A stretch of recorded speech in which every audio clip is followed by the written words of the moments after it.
remercier d'avoir répondu à l'invitation de notre institut, l'Institut Histoire et Lumière de la Pensée, que nous avons fondé avec Elisabeth Roudinesco il y a maintenant près de 2 ans. Vous m'entendez? Ça passe bien? Oui, voilà. oui, ça va. Très bien.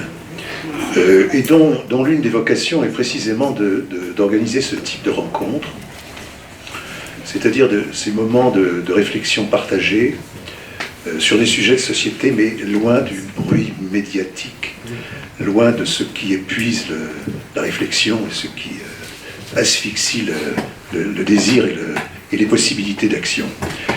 Ça, c'est pour moi très important, et d'autant que le sujet que nous abordons ce soir appelle de l'action, de la réactivité et de l'attention portée à la politique telle qu'elle se développe sur des sujets lourds, difficiles, délicats et qui doivent engager. En tout cas, c'est dans cet esprit que nous avons conçu notre affaire. Je voudrais pour commencer remercier la Maison de l'Amérique latine qui nous fait l'honneur du lieu et qui accueillera dorénavant les autres rencontres de l'Institut.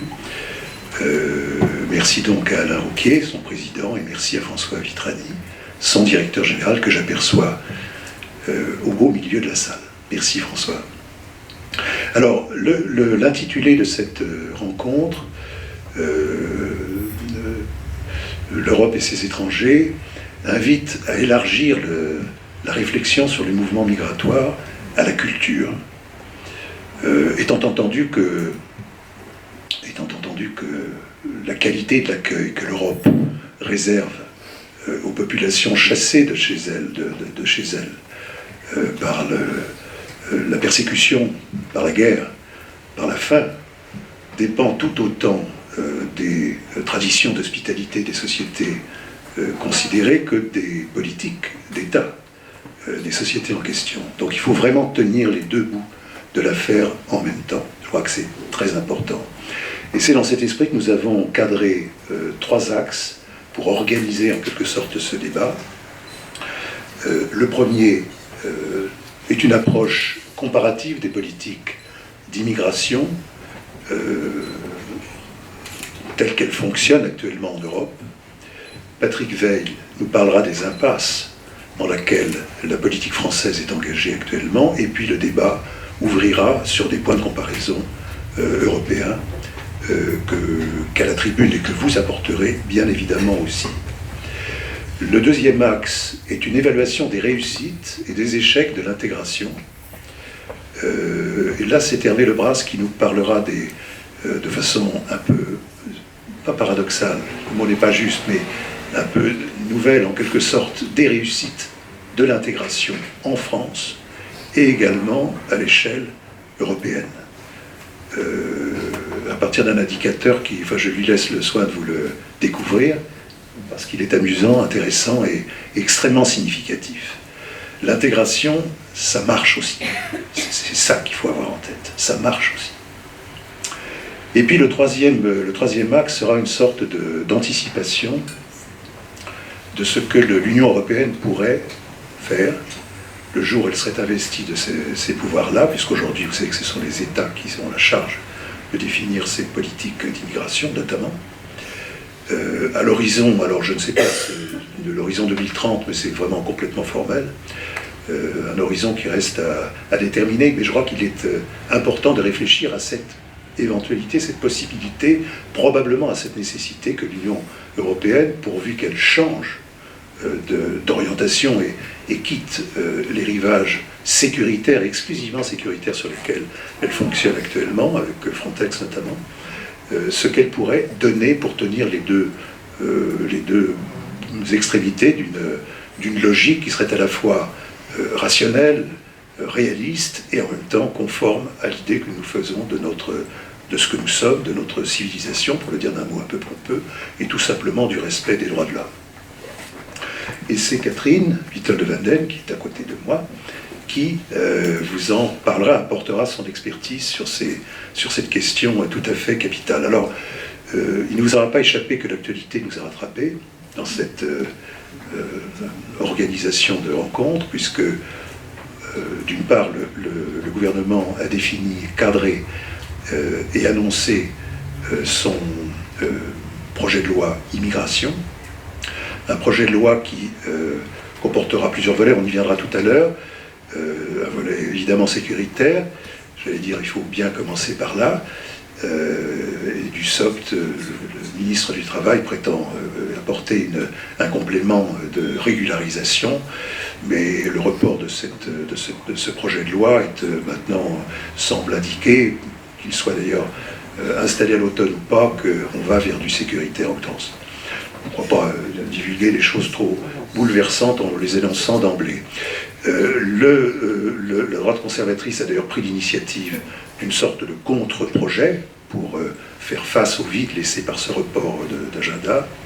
Et là, alors on peut être sûr avec le Parti républicain, je le dis là aussi avec beaucoup de simplicité, que le seul intention portée sera sécuritaire, c'est clair. On les a vus tous au moment de l'élection présidentielle. C'était une surenchère de sécurité. Enfin, on est là plus proche du Rassemblement national que de ce qu'on regarde comme une droite utile, précisément pour endiguer les extrêmes et pour endiguer le Rassemblement national, ce qui est tout de même assez inquiétant. Et puis, le dernier point d'actualité, c'est bien sûr ce qui se passe à Mayotte. Et là, sous divers aspects, je pense que ça donnera matière à réflexion. En tout cas, toutes ces questions-là vont nourrir le débat dont j'ai dessiné le projet.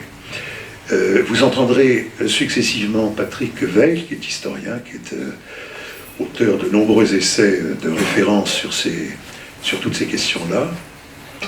Et puis ensuite Hervé Lebras, qui est à ma droite, et qui parlera, je vous l'ai dit, de l'intégration.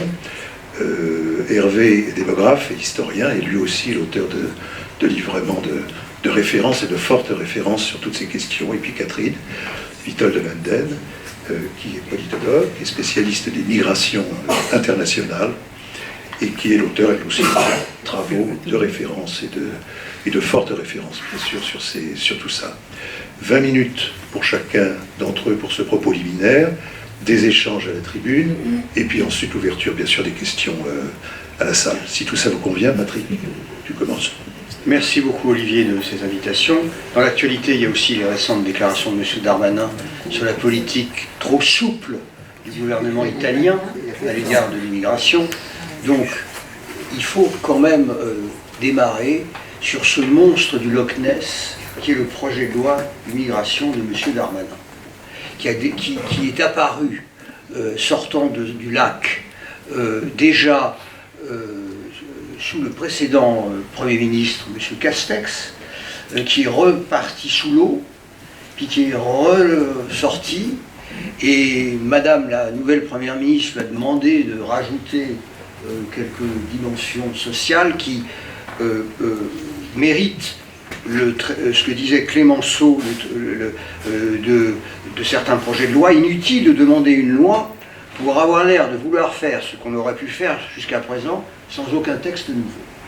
Car toutes les dispositions dites sociales ou de régularisation qui sont dans les avant-projets peuvent déjà être mises en œuvre dans le cadre d'instructions qui n'ont pas été prises par le gouvernement, puisque toutes les dispositions sur les métiers en tension, tout ça existe déjà dans la loi.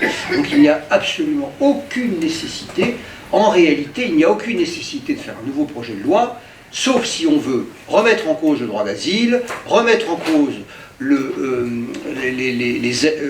l'aide médicale d'urgence, et, puisqu'il faut quand même dire, personne n'en parle, mais si vous regardez la version qui a été adoptée par la commission des lois du Sénat du projet de loi, non pas mis à l'ordre du jour par le Parti républicain, mais par le gouvernement de M. Macron, eh bien, il y a la remise en cause du droit du sol, puisque dans les enfants, et là ça n'a rien à voir avec l'immigration, les enfants nés en France de parents étrangers, si ce projet aboutissait dans l'état actuel du projet de la Commission, devraient en passer de nouveau par une demande entre l'âge de 16 et 18 ans, ce qui est une restriction énorme par rapport à ce qu'était la proposition de la Commission Marceau-Long, qui proposait 16 à 23 ans, donc un délai beaucoup plus long pour faire la démarche. Donc on est vraiment dans un processus de radicalisation vers la droite, parce que la peine de mort a été supprimée en France, mais décider du renvoi d'un demandeur d'asile parce qu'on ne lui reconnaît pas l'asile, ça peut entraîner la mort si on se trompe. Et il y a eu un ouvrage de François Sureau qui racontait cette expérience. Et il vaut quand même mieux prendre cette décision à trois, avec un représentant du HR dans la commission des recours, la commission d'appel, que de le prendre tout seul, cette décision. Or, le projet de loi du gouvernement réduit à une portion tout à fait congrue un dispositif remarquable qui a été mis en place au moment où la France a reconnu la Convention de Genève, après avoir participé à son élaboration, qui était une commission de recours avec 3 membres, dont un représentant du HR dans la commission. Et ça, c'est tout à fait remarquable d'avoir ce dispositif. Eh bien, ce dispositif est mis en cause par le projet de loi qui ne vient pas de LR, mais de l'actuel président de la République. Donc, voilà ce qu'on peut dire. Mais ce qui est le plus étonnant dans ce projet, c'est qu'il ne correspond en rien aux besoins et aux problèmes de la politique d'immigration. La politique d'immigration, elle a des problèmes. Et je vais vous en donner un qui va peut-être vous surprendre que je vous le dise comme ça. Et quand vous regardez les chiffres, que Hervé Lebras connaît mieux que moi, quand vous regardez les chiffres de la population immigrée en France, vous regardez ce tableau. Vous voyez là, le tableau là. Vous voyez là un plat entre 1970 et 2000, et puis hop, une énorme montée. C'est-à-dire une augmentation de quasi 50% dans les 20 dernières années de l'immigration en France, de la population immigrée. Ce n'est pas quelque chose qui a été annoncé. On n'a pas dit aux Français, on va augmenter la population immigrée de 50%. Ça n'a pas été planifié. Donc dire tout va bien, Madame la Marquise, regardez ailleurs, il n'y a rien à voir. 50% de la population immigrée qui a augmenté depuis 20 ans, c'est probablement 100 à 150% dans certaines villes, dans certains quartiers, sans qu'on ait prévu les écoles, les assistants sociaux, l'aide à l'accès au travail, etc., dans ces quartiers où se sont installés les immigrés. Donc que vous ayez des réactions dans certains quartiers, ben, c'est un peu normal, je dirais, puisque cette progression, elle est là. Il faut essayer de l'expliquer. Jusqu'à présent, je n'ai pas eu beaucoup d'études précises sur le sujet. Et elle est quand même intéressante à noter dans les chiffres officiels de l'INSEE. Bon. Alors, c'est pour ça qu'on doit dire que, et rappeler les principes des politiques européennes de l'immigration, qui sont fondées sur la reconnaissance de droits, le droit d'asile, le droit à une vie familiale normale dès lors que les conditions sont réunies, et après, des options de choix politiques. L'immigration de travail n'est pas une obligation. C'est une option qui est donnée aux États d'ouvrir. Bon, après, voilà. Donc ce cadre, il est adapté dans chaque législation de chaque pays européen, et il est légitime, par exemple, de dire on peut peut-être réduire l'immigration, enfin essayer de moins faire appel à l'immigration de travail. Alors, est-ce que ça a été fait? Ben non. On sait par exemple qu'il y a un appel et une demande de travail non qualifié dans quatre secteurs où il y a une immigration je dirais saisonnière, immigrée, le secteur de la restauration et de l'hôtellerie, le secteur du bâtiment de travaux publics, le secteur de l'agriculture, le secteur des services. Bon. Je vais vous donner un exemple. Je suis un peu maintenant, une partie de ma vie en France est à Nice. En bas de chez moi, le président de l'association des commerçants de Nice, je lui dis, est-ce que vous êtes en contact avec la fac? Parce qu'il y a des étudiants qui cherchent des petits boulots là, pour faire les extras le soir, ou dans les jamais. Au lieu de faire des OQTF, c'est-à-dire de produire des OQTF, bon, ben, le gouvernement, les préfectures pourraient mettre en contact les facs avec les organisations professionnelles, réunir les organisations professionnelles, voir comment... Ça fait 20 ans, personne ne l'a jamais fait. C'est pourtant des choses de bon sens. Bon, et on peut expliquer pourquoi ça n'est pas fait, on va y revenir. Il y a un deuxième sujet qui est absolument fondamental, c'est la relation avec les pays du Sud. Bon. Il y a eu des mesures qui ont été prises depuis quelques années. Par exemple, on a dit, on va freiner l'arrivée des étudiants africains. Hein. On va leur faire payer plein pot leurs frais de scolarité pour qu'ils viennent moins. Alors beaucoup de facs ont réagi en faisant des bourses pour que ces étudiants puissent quand même venir. Mais le message qui a été donné à ces jeunes en Afrique, c'est la France ne veut plus de vous. Donc ils partent au Canada, ils partent aux États-Unis, ils partent en Russie, même ils partent en Chine. Mais là encore, je vais vous donner un exemple. Ces étudiants africains, quand ils viennent travailler comme étudiants, ils prennent des boulots à temps partiel, parce qu'ils en ont besoin de ces revenus. Et bien ils occupent les places dont je vous parlais tout à l'heure, qui maintenant sont occupées par des gens qui ne sont pas des étudiants. Et la différence c'est que les étudiants qui travaillent, ils sont légaux, ils travaillent à temps partiel, et ensuite ils s'arrêtent, ils ne restent pas. Donc ces politiques restrictives, absurdes, qui ont été menées depuis quelques années, ont pour effet de faire venir l'immigration, illégale, à qui on décerne ensuite des OQTF. Donc là, et alors il y a une troisième dimension qui est la dimension européenne. Parce que dans ce projet de loi, il y a beaucoup de choses, sauf l'essentiel, c'est-à-dire la coopération avec l'Europe. Alors, je rappelle une déclaration, je vais la retrouver, de Emmanuel Macron, dans un article qu'il écrit le 1er janvier 2017, où il dit « Le problème, c'est qu'on n'a pas été assez solidaire de l'Italie. Et comme le pape François l'a suggéré, il faudra que la France et l'Allemagne soient solidaires de l'Italie. » Immédiatement arrivé au pouvoir, il a mis en place M. Collomb, qui a pratiqué une politique la plus épouvantable à l'égard des demandeurs d'asile, des réfugiés qui étaient à Calais, on leur a supprimé l'eau, etc. À tel point que le Conseil d'État l'a condamné. Donc, en réalité, Macron avait raison en 2017. C'était ça qu'il fallait faire. On ne peut pas... ce qui a été fait au niveau européen, c'est-à-dire l'inscription de la France dans un espace Schengen, puis dans l'espace de Dublin, nous oblige à la coopération. On a intérêt, et c'était bien vu en 2017 de la part de Macron de l'avoir décrit comme ça, on a intérêt à aller avec l'Italie en Sicile pour gérer avec eux les arrivées, avec nos voisins. Et eux, ils peuvent nous aider à Calais, etc. Tout ça, ça n'a pas été fait.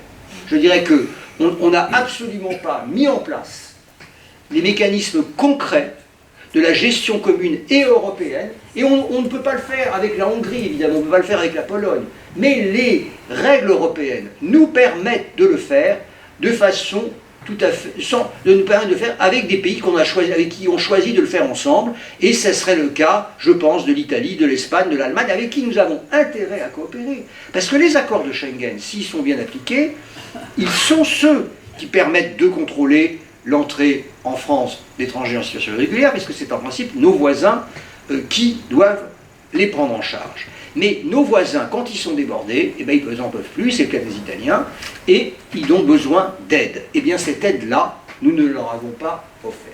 Alors, ça m'amène... Tu veux dire, Patrick, je t'interromps une seconde, parce que ça, c'est un point, à mon avis, capital. Tu veux dire qu'il y a un défaut qui provient des institutions européennes elles-mêmes, ou bien de la volonté politique des États et de leur capacité à travailler ensemble. Ce que je veux dire, c'est qu'on peut toujours, on peut toujours clamer qu'il n'y a toujours pas un accord au niveau européen. Mais ça suffit. Quand Mme Merkel a décidé d'accueillir des centaines de milliers, il n'y avait pas d'accord européen. Elle a pris en compte un dispositif légal qui lui permettait de dire, même si les personnes sont déjà passées chez nos voisins, j'ai le droit de leur donner l'asile. Eh bien nous, on peut faire la même chose. On peut dire, même s'ils sont déjà passés en Italie, en Espagne, on a le droit de donner l'asile. Mais encore faut-il le faire en coopération avec nos voisins. Il faut leur proposer. Est-ce qu'on a entendu, depuis 5 ans ou 6 ans, mettre en œuvre les déclarations qu'a faites Macron début janvier 2017, faisons ensemble un accord pour gérer ensemble ces dispositions avec l'Europe de l'Ouest, je dirais, puisque l'Europe de l'Est est plus réservée. On ne l'a pas fait. Eh bien, toutes ces politiques qui consistaient à dire aux Italiens, les Italiens, s'ils veulent, excusez-moi l'expression, nous emmerder, hein, il suffit ce qu'ils disent, allez-y les gars, prenez le train pour Vintimille, et puis... Hein, on ne tamponne pas les passeports, et puis c'est terminé. Hein. Vous pouvez faire toutes les lois que vous voulez, M. Darmanin peut faire toutes les déclarations qu'il veut, ça ne sert à rien, c'est même totalement contre-productif. C'est au contraire une attitude de coopération qu'il faut développer. Eh bien, on est vraiment très mal parti de ce point de vue-là. Alors, j'en viens à un quatrième point de critique, ce qui est qu'au fond, c'est un échec, c'est ce qu'on écrit là, de l'affectation au ministère de l'Intérieur de toute la politique d'immigration. Voilà. C'est Sarkozy qui a fait ça, et le résultat, c'est que des OQTF. Voilà. La politique d'immigration aujourd'hui, c'est des OQTF. Eh bien, je suis désolé, la politique d'immigration a des dimensions, d'autres dimensions, et par exemple le travail, la solidarité, ça devrait être placé à Matignon, dans un interministériel. Il faut changer la structure, on a bien vu que ça ne marche pas. Et d'ailleurs, Madame Borne, en reprenant en main le dossier, a montré que c'était là que ça devait être géré, et non pas au ministère de l'Intérieur. Donc là, il y a de façon évidente un échec de cette approche. Bon. Alors maintenant, parce que je sais que le temps passe, mais j'ai encore 5-6 minutes, il y a une autre dimension. Parce que même si on dit tout ça, il faut quand même remarquer qu'on a été moins généreux dans l'accueil que les Allemands. Hein, et que quand il y a eu la crise syrienne, bon, on ne s'est pas précipité. Alors, il y a une dimension historique. Hein. Moi, je ne crois pas qu'il y ait des gens qui disent que c'est, quand l'expression, là, c'est une crise culturelle, je sais pas trop. Non, non. C'est un truc historique qui est un problème pour nous. Et c'est une sorte d'encombrement intellectuel, enfin de déviation de la raison, puisque votre institut porte le titre des Lumières. Bon. Et là, il y a un vrai problème d'éclairage. Bon. Quand Valéry Giscard d'Estaing est mort, le site de France Culture a titré dans sa, comment on dit ça, sa nécrologie, Valéry Giscard d'Estaing, le père du regroupement familial.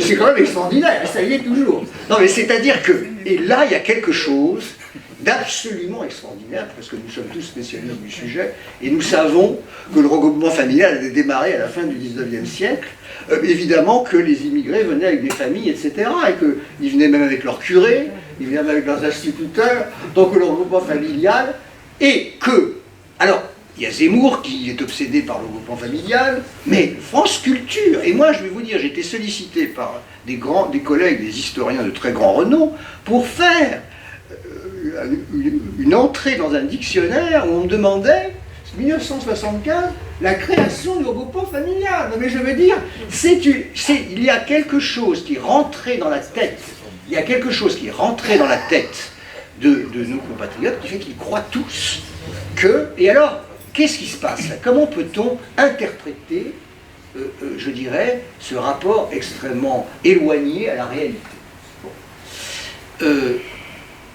Il y a d'abord, il faut quand même, et là je sais que Hervé a parlé de ce sujet, je suis d'accord grosso modo avec lui, mais je ne suis pas tout à fait d'accord sur les sources de la croyance du grand remplacement. Parce que moi je le vois dans la revue Le Débat. La revue Le Débat a joué un rôle extrêmement important dans la diffusion de cette idée que il y avait... Alors, en 90, par exemple, il y a tout un numéro spécial. Il n'y a pas que Yonnet. Il y a Yonnet, mais il y a Chenet déjà. Chenet qui dit qu'il y a une politique inavouée de préférence, de quasi-exclusivisme. Oui. Dans mon livre, il y a aussi Le Sourne, surtout. Oui, bien sûr. Hein, oui, il y a aussi Le Sourne, bien sûr. Bien sûr. Et alors, en faveur de l'Afrique, au nom d'impératifs de politique étrangère sur lesquels les établissements politiques s'entendent à merveille. Alors Yonnet, il faut quand même se le dire, les historiens du futur, c'est là que le grand remplacement apparaît, devront s'intéresser au rapport existant entre cette tentative de déplacement forcé. Alors voilà, il dit, que propose, en 90 il propose, que propose le gouvernement Rocard par rapport à la présence de l'immigration des musulmans? Leur apprendre dès l'école à connaître aux Français, donc ces jeunes Français, alors il dit, les historiens du futur devront s'interroger sur le rapport existant entre cette tentative de déplacement forcé menée en tête par les socialistes et le séculaire programme jamais abandonné de la revanche protestante, noyer le catholicisme gallican dans la multiconfessionnalité. Pourquoi dit-il ça? Parce qu'il remarque que le même Conseil des ministres a célébré la journée mondiale antiraciste et a annoncé le lancement d'une campagne anti-alcoolique. On devine où je veux en venir. La coïncidence qui voit un même Conseil des ministres s'attaquer sans précaution à l'une des piliers de l'identité française, l'alcool, tout en invitant les hexagonaux à se préparer à recevoir en leur sein des identités autres, dont l'une majeure interdit purement et simplement le recours à l'objet de l'attaque, cette coïncidence en forme d'aveu est fortuite quant à la date, non quant à la période. Alors il y a même un terrible article de Bruno Latour dans Le Monde, réagissant à une proposition de Toubon de faire condamner, de faire un délit de diffusion de messages racistes ou xénophobes. Bruno Latour dit que ce sont les antiracistes qui naturalisent la race, la substantialisent, en faisant une loi pour qu'on ne puisse plus en parler, pour qu'on ne puisse plus librement décider qui nous voulons être et combien et de quelle couleur de peau. Donc c'est quand même au sein même de l'intelligentsia la plus établie dans Paris. Hein, et pas chez un type Renaud Camus que personne ne fréquente, ou très peu.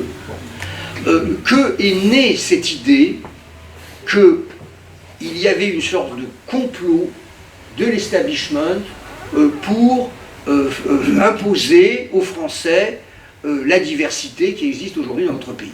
Alors quand on connaît l'histoire des politiques d'immigration, on voit bien que ce n'est pas du tout ce qui s'est passé. Il y a une série, par exemple, les accords d'Évian permettent la libre circulation, dès qu'elle se développe, le gouvernement interrompt les flux, etc. Enfin, le gouvernement, au contraire, si vous regardez les préférences, ils font des préférences pour les Portugais, etc. Je veux dire, il n'y a absolument pas. Il y a des effets, évidemment, mais il y a aussi quelque chose qui se produit, dont il faut être fier, c'est là, je fais la transition avec ce que dira probablement Hervé, c'est que qu'est-ce que c'est que le regroupement familial? C'est pas quelque chose de nouveau, c'est de dire, ce qui est nouveau dans le décret 75, c'est qu'on va appliquer les mêmes règles aux enfants décolonisés que celui qu'on appliquait aux enfants des Européens. C'est ça qui est nouveau, c'est qu'on les traite de façon égale, c'est qu'on a tiré les leçons des discriminations légales qui étaient celles de la colonisation, et qu'on va appliquer l'égalité des droits et des principes.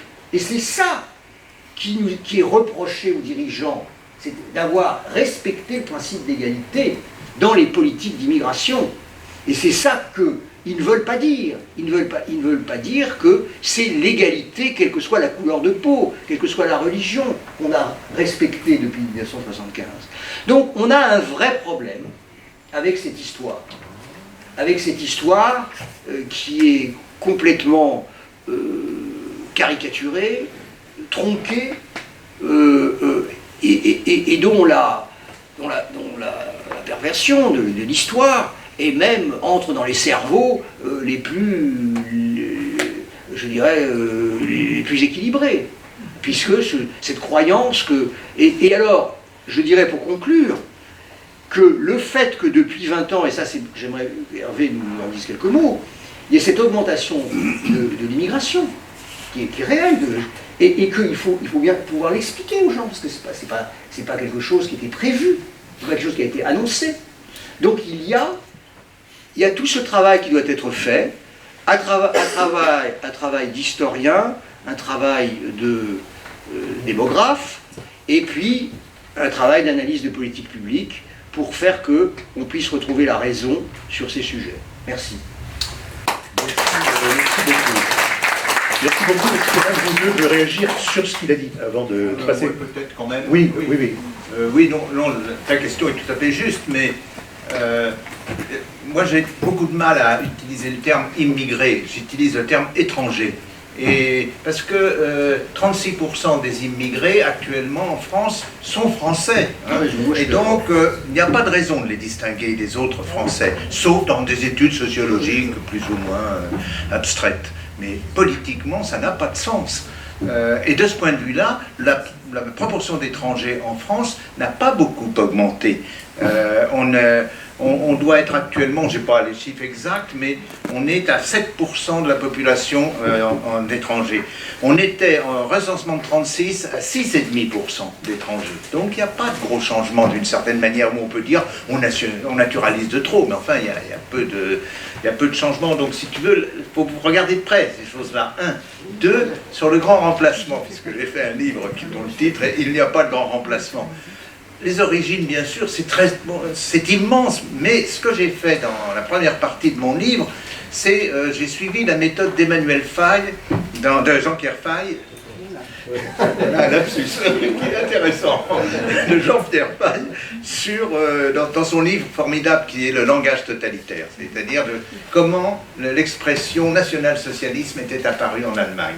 C'est ce qu'il appelle la théorie du fer à cheval.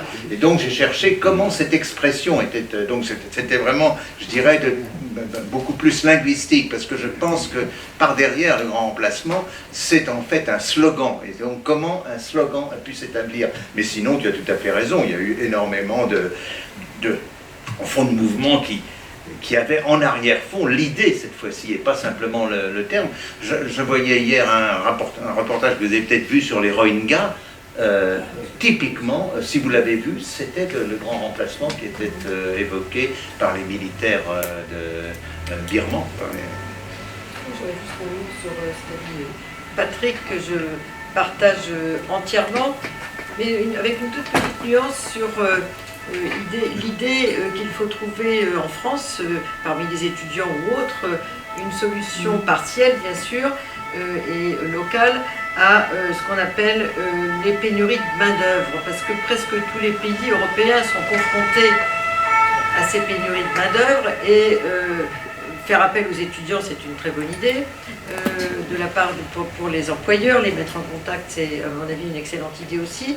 Ils ne se connaissent pas, rien n'a été fait, ça je partage, pour faire en sorte qu'un certain nombre de milieux cloisonnés se rencontrent dans ce sens-là, pour mettre au travail des gens qui ne vont pas nécessairement rester, donc ça c'est très bien. Sauf que des pays qui s'illustrent aujourd'hui par leur bonne, entre guillemets, politique migratoire, dont ils font d'ailleurs une sorte de vitrine, y compris diplomatique, comme le Canada, sont quand même confrontés au problème des faux saisonniers, etc., et de la nécessité, dans une politique sélective de l'immigration, de gens qui vont devenir des citoyens canadiens, donc une politique d'immigration de peuplement, ce qui n'est pas le cas des pays européens, à ces problèmes de travail précaire, etc., pénurie de main-d'œuvre, et je ne suis pas sûre qu'en faisant uniquement appel, c'est vrai qu'il faut de l'imagination, mais à des ressources locales, on puisse faire, disons, l'économie de voies légales dans les métiers peu qualifiés, parce que sinon la question des pénuries de main-d'œuvre, sauf si on n'a que des sans-papiers, ne sera pas résolue. Patrick ? Alors, merci Catherine de me permettre de préciser, je suis d'accord avec toi, ce n'était pas une solution, la solution c'est dans la légalité, la régularisation, elle est prévue déjà par la loi, et ça me permet de dire quelque chose que je n'ai pas dit, parce que je suis parti sur la deuxième partie avant de finir. Il faut maintenant se déclarer se redéclarer pays d'immigration et avoir des bureaux comme les Canadiens dans les ambassades où on accueille des demandes, où on les gère, et arrêter, parce que ce que montrent aussi les chiffres, c'est qu'on est resté un pays d'immigration et qu'il faut maintenant l'assumer et arrêter de faire des OQTF, etc., comme s'il fallait reprendre des slogans de passe-quoi. Il faut donc s'organiser mieux avec tous les acteurs de l'économie, et donc les ambassades, ça veut dire qu'il faut sortir du ministère de l'Intérieur et organiser la politique d'immigration de façon dynamique et positive, et non pas de façon restrictive, parce que même si on fait des régularisations, c'est toujours contre une mauvaise fortune de nos cœurs, c'est-à-dire, alors qu'il faut regarder la réalité, on a des besoins, et en matière de marché du travail, et en matière démographique, il faut maintenant regarder l'avenir de cette façon-là. Est-ce que, Catherine, alors là je vous repose la question, est-ce que il y a un exemple en Europe d'un pays qui développerait comme ça une capacité, des moyens de gérer cette politique d'immigration, je ne sais pas justement s'il faut parler de politique d'immigration, de façon, dans l'esprit qu'évoquait Patrick. Oui, tout à fait, c'est le cas de l'Allemagne qui a changé sa politique d'immigration par rapport à, j'en dirais un mot, du pacte européen extrêmement restrictif d'immigration et d'asile. L'Allemagne a changé sa législation en 2022 avec l'ouverture de l'immigration de travail, notamment dans toute une série de secteurs peu qualifiés, moyennement qualifiés, très qualifiés, ce qui veut dire qu'elle se considère, dans sa situation démographique et de marché du travail, comme pays d'immigration. Et elle l'assume, si j'ose dire. Elle l'assumait avec l'accueil des demandeurs d'asile dont parlait Patrick à propos de la crise de 2015, les révolutions arabes et la Syrie, mais elle l'assume aussi en matière d'immigration de travail. Et elle l'assume encore mieux puisqu'elle applique la directive européenne de 2014 qui dit que les demandeurs d'asile doivent avoir accès au travail, qui est systématiquement refusé en France, cette directive, parce que ce sont les préfets qui apprécient la situation locale pour donner autorité aux employeurs de l'embaucher des demandeurs d'asile, et c'est systématiquement refusé, ce qui est dans l'illégalité, même si on est dans le pouvoir discrétionnaire. Donc la directive européenne de 2014 n'est pas du tout respectée. Les demandeurs d'asile devraient avoir accès au travail, ce qui est fait systématiquement en Allemagne, pas depuis la loi de 2022, mais depuis 2015 et déjà bien avant. Très bien et merci. Hervé, oui. C'est à toi. Merci, je vais au fond, je parlerai bien sûr de... merci Olivier de m'avoir convié. Je vais bien sûr dire un mot de la question d'intégration que tu as citée, et à un niveau, pas simplement au niveau français, mais je vais embrayer d'abord sur, au fond, cette question de pénurie de main-d'œuvre, on peut le dire, en la prenant sous un autre angle, c'est-à-dire qu'au lieu de parler d'immigration, je vais d'abord parler d'émigration, d'' migration, de ceux qui partent.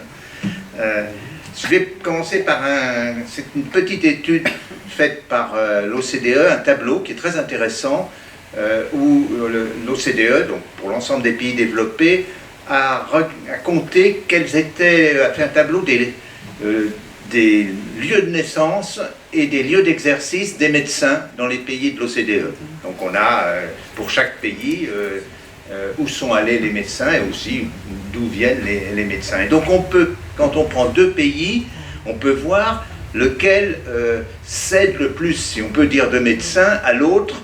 Les deux, on peut voir quel est le solde de médecins. C'est une migration toute simple, comme toutes les migrations. Et donc, quand on calcule tous les soldes entre les pays de l'OCDE, j'ai pris seulement les pays d'Europe et puis d'Amérique du Nord, hein, parce que maintenant l'OCDE comprend des pays qui ont vraiment passé des structures différentes, comme le Mexique ou la Colombie.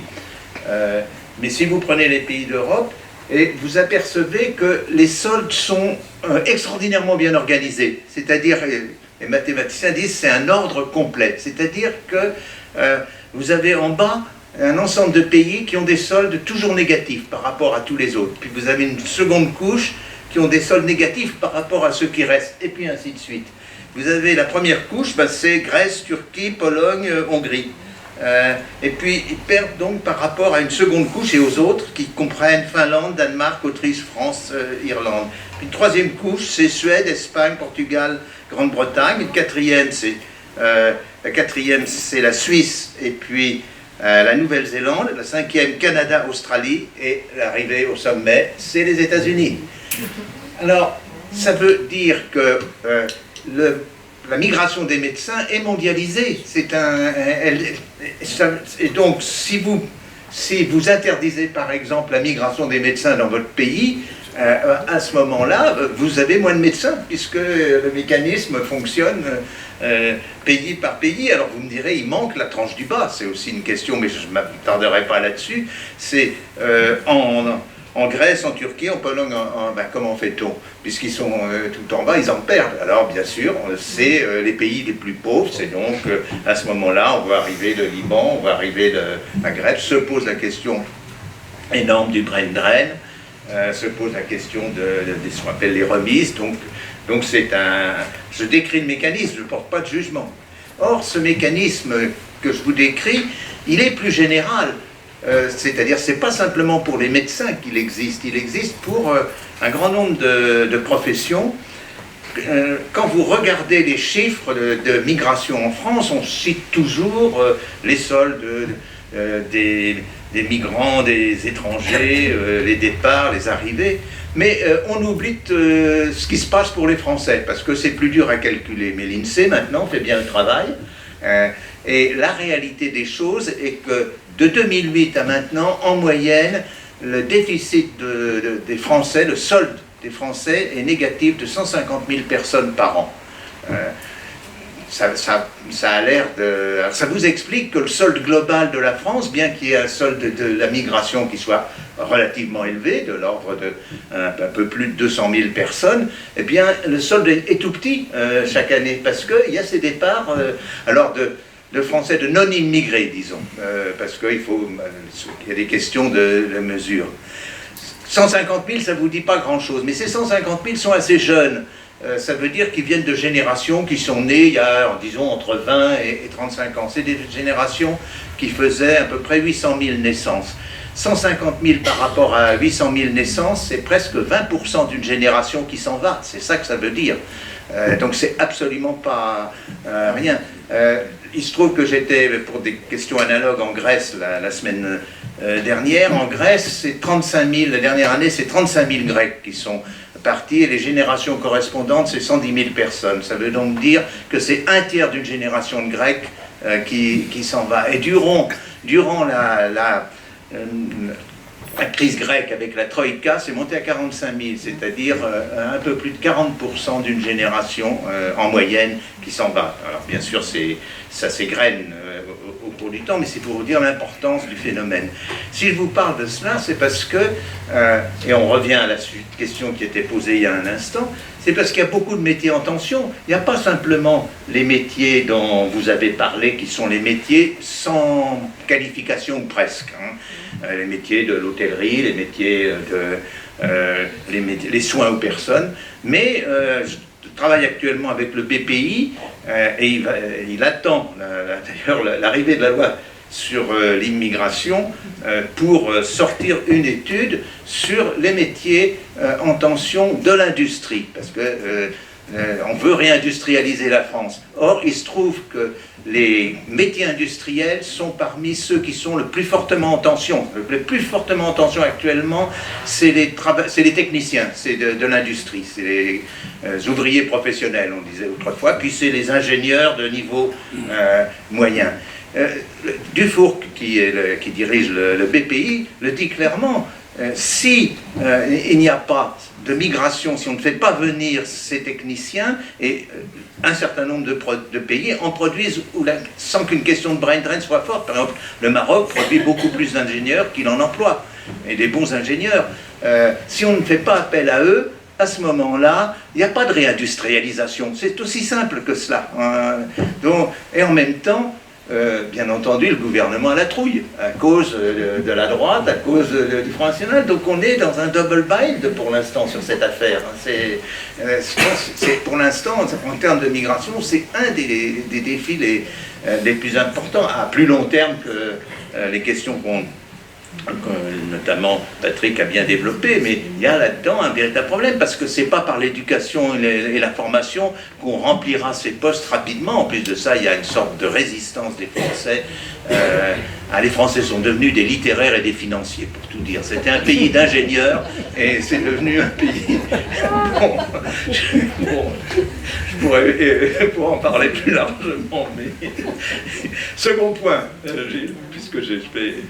la question, oui, je dirais un mot de l'intégration, parce que j'en ai assez d'entendre à droite comme à gauche dire la panne de l'intégration. Alors, est-ce qu'il y a vraiment une panne? Alors d'abord, comment on mesure l'intégration? Jamais personne n'a pu me le dire. Par contre, on me dit, alors voilà, quand j'ai des discussions, on me dit, oui, mais la preuve qu'il n'y a pas d'intégration, c'est quand il y a un match France-Algérie, ceux qui viennent, les immigrés d'Algérie, soutiennent l'équipe algérienne et pas l'équipe française. Je dirais que s'il y avait un match d'une équipe de France contre l'équipe du Finistère ou de Brest, les Brestois soutiendraient l'équipe de Brest. En plus de cela, on est un état de droit. Il n'y a aucune loi qui dit vous n'avez pas le droit, vous êtes obligé de soutenir l'équipe de... Petit bémol quand même. Non, petit bémol. Non, je crois que ce qui était reproché, là, je le dis parce que c'est la réalité des choses, c'est pas tant qu'ils soutiennent l'Algérie, mais qu'ils sifflent la Marseillaise. Et c'est... Non, non, mais voilà, pour l'exactitude... Oh, il y a qu'à mettre dans la alors, loi, on peut voilà, considérer que voilà, c'est normal. oui. D'ailleurs, on siffle beaucoup dans les stades de football, ce qui est un peu la règle du jeu. Mais je crois que c'était ça qui était mis en cause quand même. Oui, je suis d'accord, mais enfin pour moi ça c'est quand même des phénomènes qui ne sont pas les plus importants. Alors comment je vais vous proposer deux points pour l'intégration. L'intégration c'est lent de toute manière.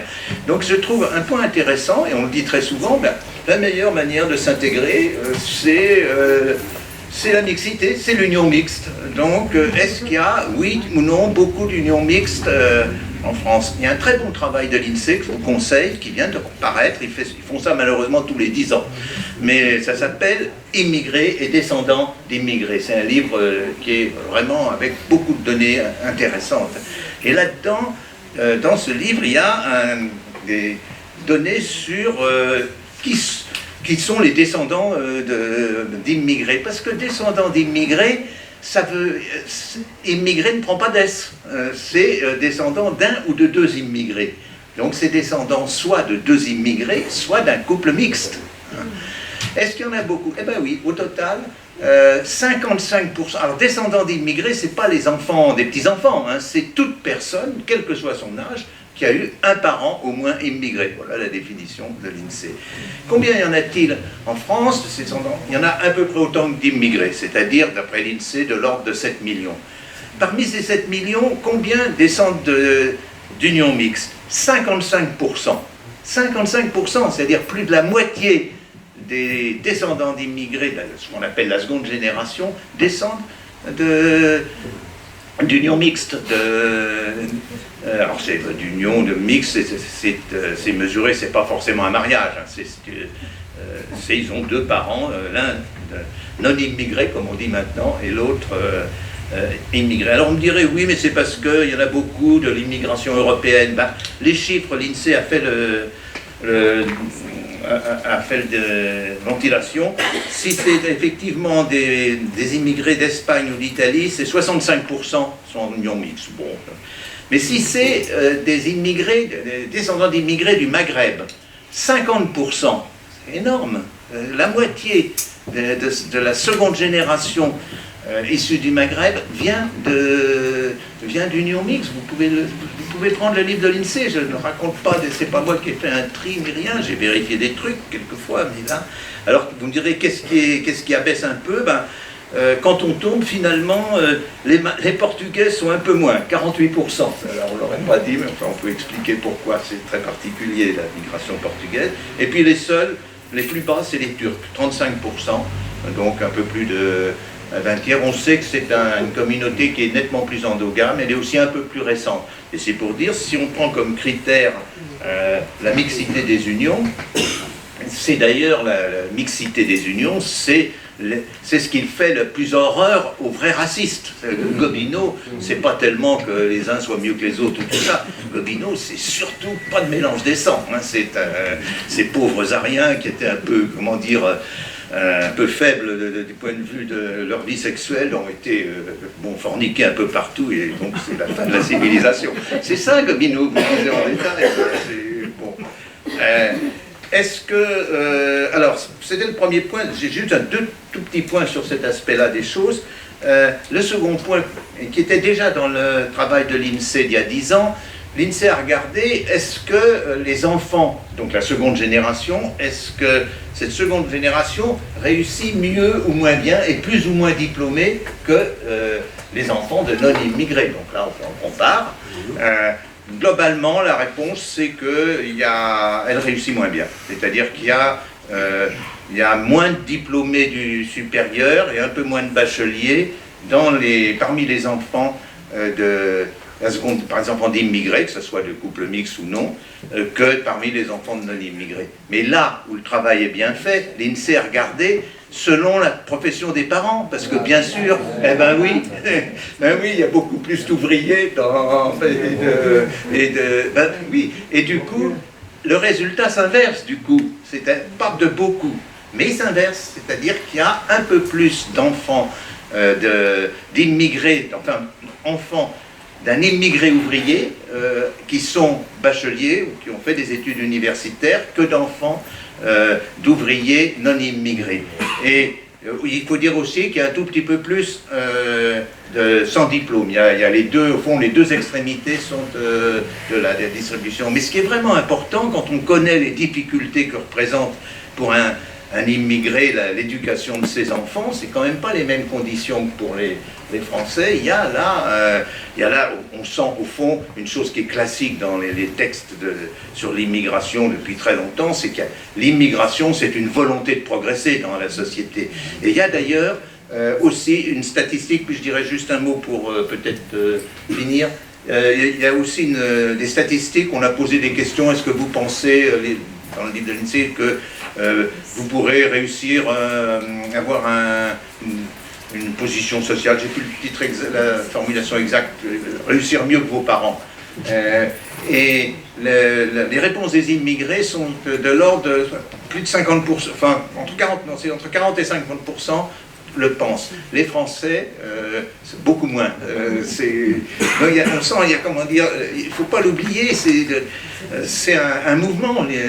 L'immigration commence par partir de son pays, mais aussi on part de son pays parce qu'on veut au fond progresser, que ce soit dans la société ou dans l'espace. Peut-être dernier point qui est très très rapide, il faut voir aussi que l'immigration n'est plus du tout la même. Elle a complètement changé de composition en termes de diplôme. Je vais à nouveau être très rapide, mais on peut le voir avec les données de l'INSEE et notamment ce qu'on appelle les données détail. Si vous prenez les immigrés qui ont plus de 50 ans, vous en avez 62% qui n'ont pas de diplôme. Si vous prenez ceux qui ont entre 20 et 50 ans, il y en a 41% qui n'ont pas de diplôme. Et si vous prenez ceux qui sont arrivés, là j'ai le chiffre de 2016, il y en a 25% qui sont sans diplôme. Puis maintenant, si vous regardez sur le haut, pour les plus de 50 ans, 12% seulement ont un diplôme universitaire, ou l'équivalent. Pour les 20 à 59 ans, 32%.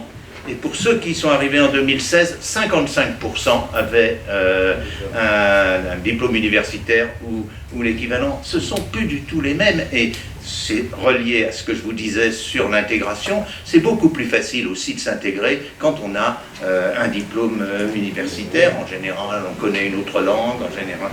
Donc, j'appellerais cette fable de l'intégration qui serait en panne, il faut regarder de plus près. Bien sûr, elle n'est pas hyper rapide, c'est pas à partir du moment où l'immigré arrive sur le sol français, il n'est pas tout d'un coup mystérieusement intégré comme touché par la grâce. Mais sur le long terme, et c'est ça que donnent les chiffres de l'INSEE, il l'est. Et ça pose une dernière question, c'est qu'au fond, sans qu'on le dise, l'immigration est devenue un processus de sélection. Eh bien oui, parce que ceux qui arrivent sont beaucoup plus diplômés que la moyenne de leur pays. Donc on ne le dit pas, mais c'est ça. Et c'est aussi pour ça que, je dirais, l'Allemagne le sait. Les Syriens arrivés en Allemagne, c'est pas le paysan du nord de la Syrie qui a un âne et 3 arpenteurs. Merci de votre attention. Catherine ou Patrick d'ailleurs là-dessus, direction des... J'ai deux remarques ou questions par rapport à l'émigration des Français. Est-ce qu'on a des chiffres sur les... C'est difficile d'avoir sur les retours. Hein, c'est un solde que j'ai donné. C'est ça, oui, parce qu'il y a des retours. Oui, oui, il y a des allers-retours, je dirais. Oui, oui. Et alors justement, moi, j'ai toujours pensé que les allers-retours, c'était ce qu'il fallait faire pour les qualifier. C'est-à-dire qu'il faut le faire aussi vis-à-vis des pays du Sud. Oui, c'est-à-dire qu'il faut permettre aux médecins, par exemple, le jour où on offrira le droit à l'aller-retour, on sera plus compétitif que les Américains qui ne l'offrent pas. Or, une partie de ces gens, ils se sentent pas bien de rompre avec leur pays. Si on leur permettait de faire les allers-retours, avec des visas d'aller-retour, là, on aurait quelque chose d'abord de plus juste, et en plus qui nous permettrait d'attirer. Alors que je suis absolument d'accord avec toi, si on dit, vous ne venez pas, mais ils vont ailleurs, ils vont aux États-Unis, etc. Donc il y a une vraie... Là, il pourrait y avoir une politique européenne, une politique de droit à l'aller-retour, qui n'est pour l'instant pas développée. Oui, non, sur ce point, Louis Schweitzer avait fait une proposition en ce genre, effectivement pour les médecins, tout à fait raison, parce que prenons un médecin camerounais Bien entendu qu'il souhaite, mais il est formé, il a une formation en ophtalmologie. Cameroun, il ne va pas être au courant vraiment, mais en même temps, il veut servir son pays. Donc pour lui, l'idéal, c'est de passer peut-être 3, 4 ans, 5 ans au Cameroun à servir son pays, et puis de revenir pour 3 ans en France. C'est pas si compliqué parce qu'on a déjà des visas à entrée multiples sur 3 mois. Donc il y a qu'à y rendre. Au fond, il suffit d'avoir des cartes de séjour à entrée multiple. C'est ce qui a été fait par exemple pour les saisonniers. Il y a maintenant des cartes de 3 ans à entrée multiple.